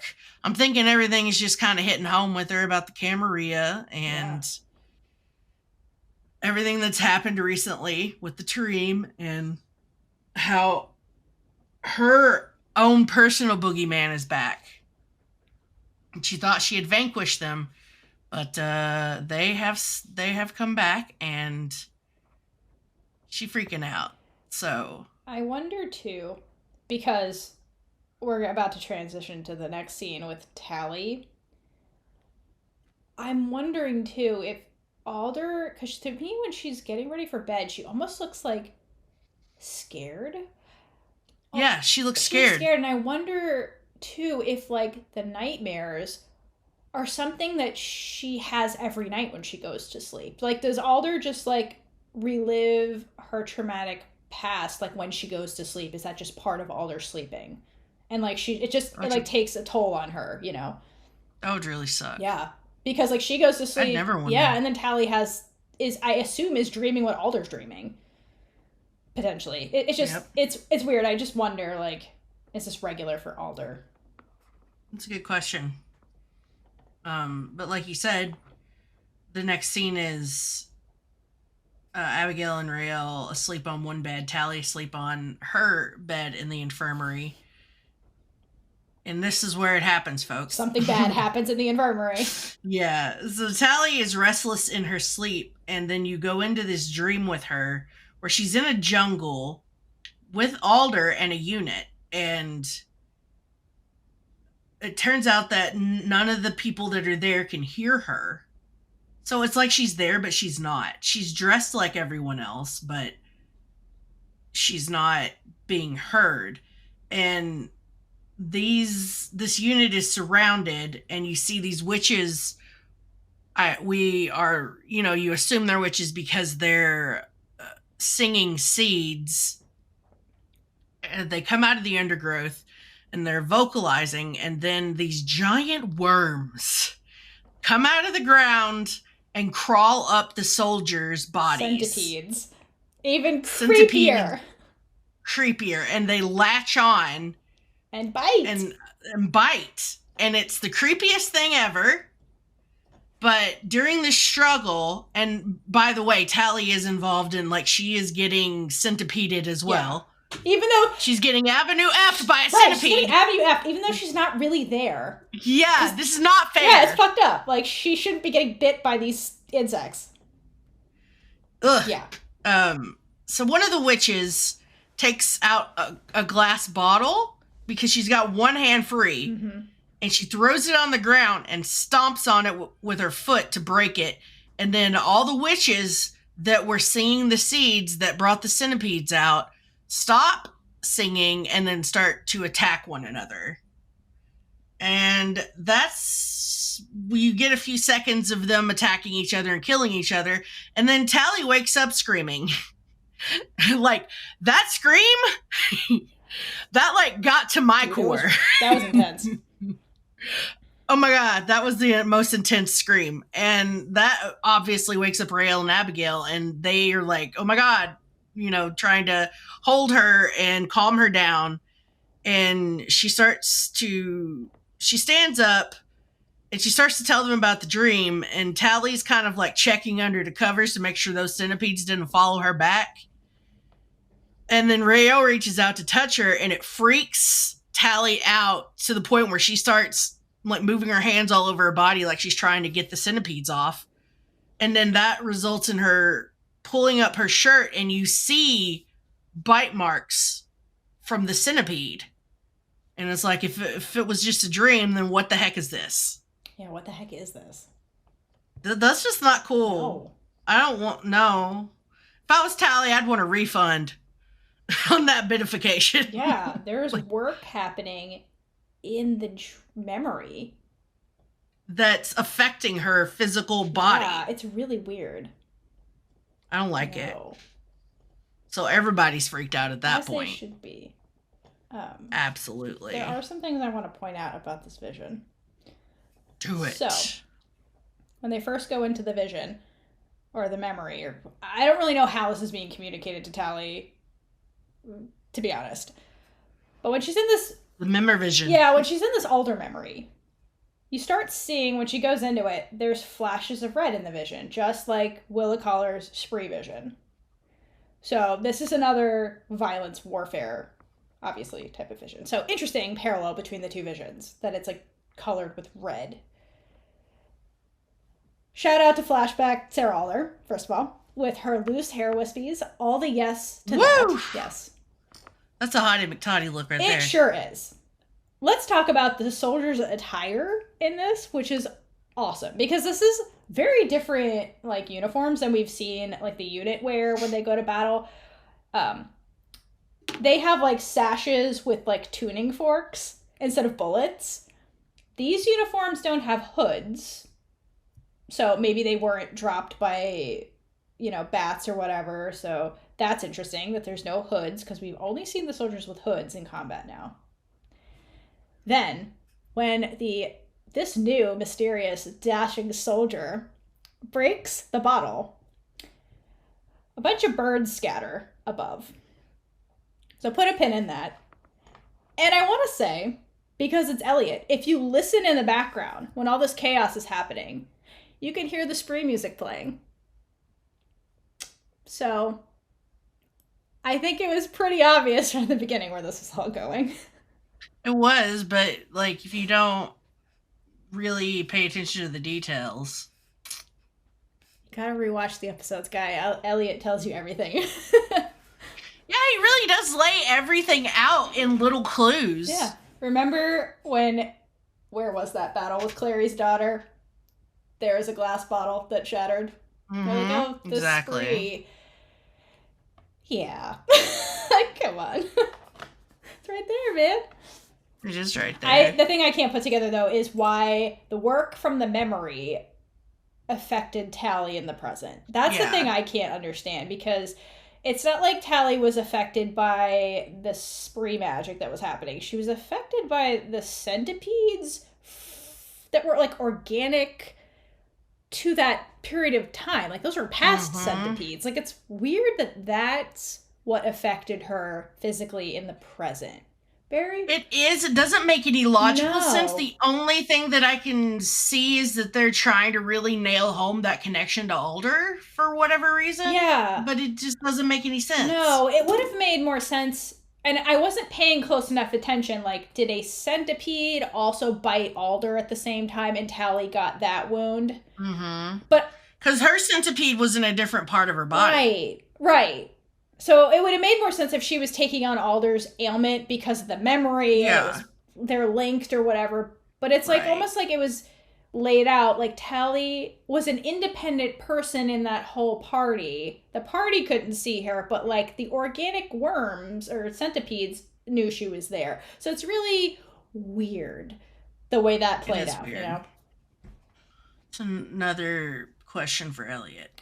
Yes. But that is the season 2 premiere, guys.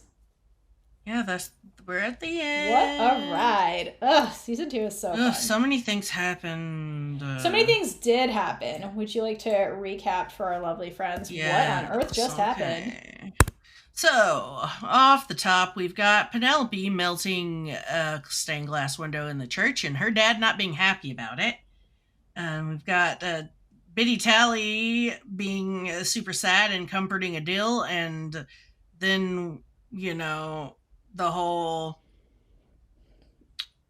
part with him talking about the majestic sky where the winds or the sky where the majestic winds reside. The song Older Than Time that Alder sings to the little Turian boy, and then back we get to finally see Scylla being mad at Willa, and then the vision the vision that she gives Scylla of all of the spree leaders being killed by this mysterious Pokeball. Then we get her trying to get Scylla to her new mission, like recruited to her new mission. Alder and the Biddies confront Petra, and Petra's like, "You're marked with this." And then we have our general's debrief in the war room, where Petra says that line I hate, and them realizing that it really is the Camarilla, or not them, Alder copping to the fact that this really has to be the Camarilla, and showing a very human moment in saying, "I should have listened to you." Yeah, I think that's the big takeaway. It's just like that's the big takeaway. The Camarilla is back, and everybody's dealing with that. Like the spree from Willa's cell is like, we're changing our mission. It's not about the army. It's about this. It's about taking down the Camarilla. And Alder's like, "Yep, the Camarilla is real. We got to focus on the Camarilla. And there's other witches out there. Let's find them." Yeah, exactly. So you've got these two forces. The spree and the army, who were once going head to head, are now turned in a parallel direction and are going side by side against the same enemy in front of them. Yes. Yeah. So we've got Abigail and Raylla, who are trying to deal with the literal fallout of them being a witch bomb of sorts, as Tally puts it, that you're a bomb. So they're dealing with what's going to happen to them in the future. With this, Abigail, they're at odds about Abigail being excited, Raylla being trepidatious about the whole thing. And we've got Tally's connection with Alder being explored and explained to some extent. And then we've got, we've got Vice President Silver really showing his true colors. Oh, yeah. And learning as he learns more about witches, and that makes him hate them even more, and him beginning to other his daughter as not his daughter in a way. Who gets confirmed to be a witch. We have that lovely reunion with mother-daughter Bellwether, really seeing that Raylla is part of the family, and we see Tally get de-biddified, so she's back to normal. That got resolved real fast. That was real fast. So We have all of the fate language and the sex quake revolving around Abigail and Adil. So you see that relationship progress. Also, I really like that we readdress the whole does Alder eat thing. No, she doesn't, but she loves her wine. Truth. I mean, there you go. And her whiskey. We left out the whiskey. Mm-hmm. That's her thing. It is her thing. But Willa and Scylla find out that Scylla has been tracked. Duh. And that smile that Anacostia had on her face when her fetch came back to her was, woo! She was like, ah ha ha. Just a little lording it over. But, yeah. Then we've got Khalida addressing the fact that Adil is changing. Yes. And kind of growing away from their ideals. Papa Collar stabbing the crap out of Rael's Scylla injury on accident. So she's all satisfied again. Then we get the dream of Alder's dream that Tally just kind of joined in on, and the weird centipede action. But we get introduced to another new character, your dashing, mysterious, bottle-carrying witch lady. Yes, we'll learn much more about her going forward. I wish you could see Theora preening right now, because she loves this character. I do. So, yeah. We will find out more about her soon. Ish. We sure will. Still a bit of a mystery for a while. She is a mystery for a bit. But other exciting thing that's big is that the unit's going to War College as a unit, so we're finally going to get to go to War College. So that's nice and fun. And, yeah, basically everyone's focused on the Camarilla, and the Camarilla is real. Dun dun. Dun dun dun. We don't like them. We do not like them. And Scylla agrees to join Willa via this horrible rally. Yes. So Scylla's mission has once again shifted. Yeah, and we're seeing that there's escalating protests, I guess, and like gatherings of anti-witch sentiment. I think is the other thing happening in the background. It's 2016 all over again. Woo. Yeah, unfortunately.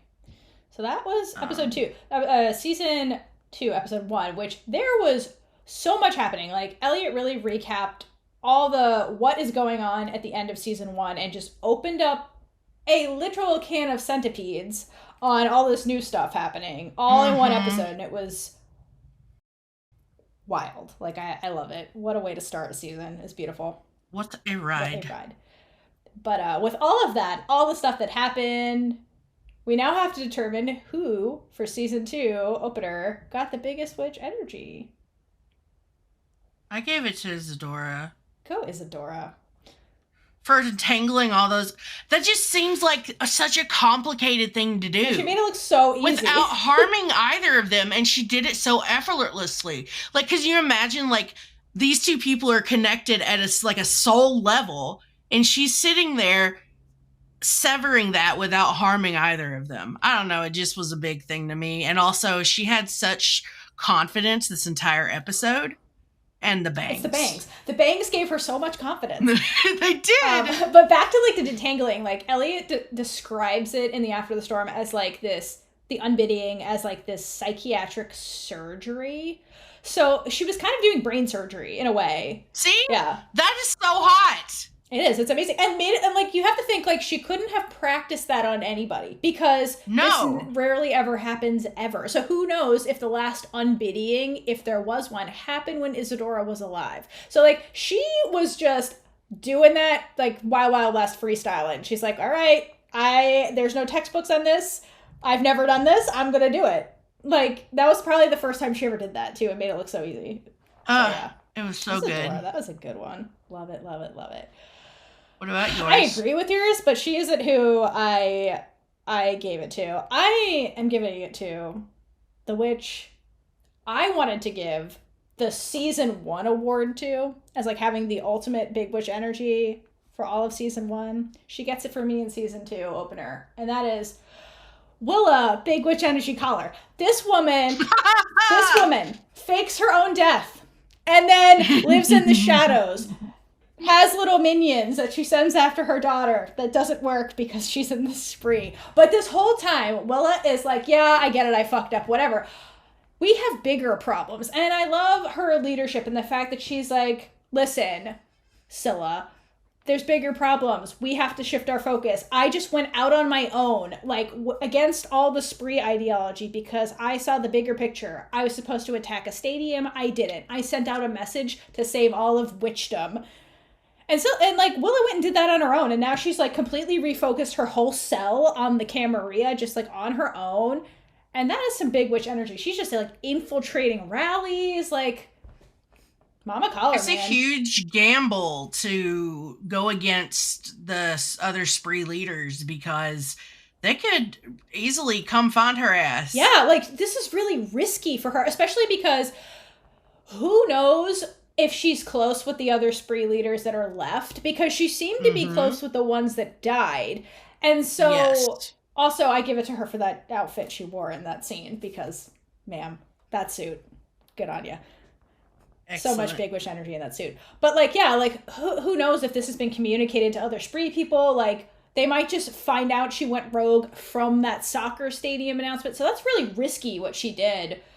In terms of her own organization, who probably has no idea the Camarilla is back. Like, so... And they don't know her intentions with that. They don't know that she's not about to ally with the army. Yeah, exactly. Like, as we saw, these leaders probably don't meet often. So, she just went rogue in their eyes, you know, so... And put a target on her back. Yeah, for what she believed was the bigger battle to have. So, Willa Collar, big witch energy. Merrick agrees with me. Yeah, Merrick is like, that's He's my like, choice that's right, too. Willa. He's all the way in the freaking living room too. Oh well. But yeah, I love it.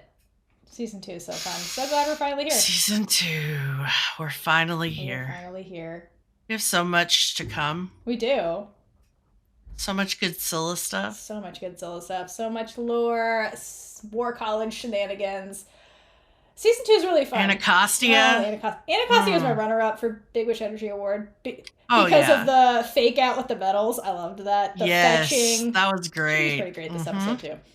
I love her. I love her. I love her whole journey this season. It's super fun. Absolutely. Yeah, so...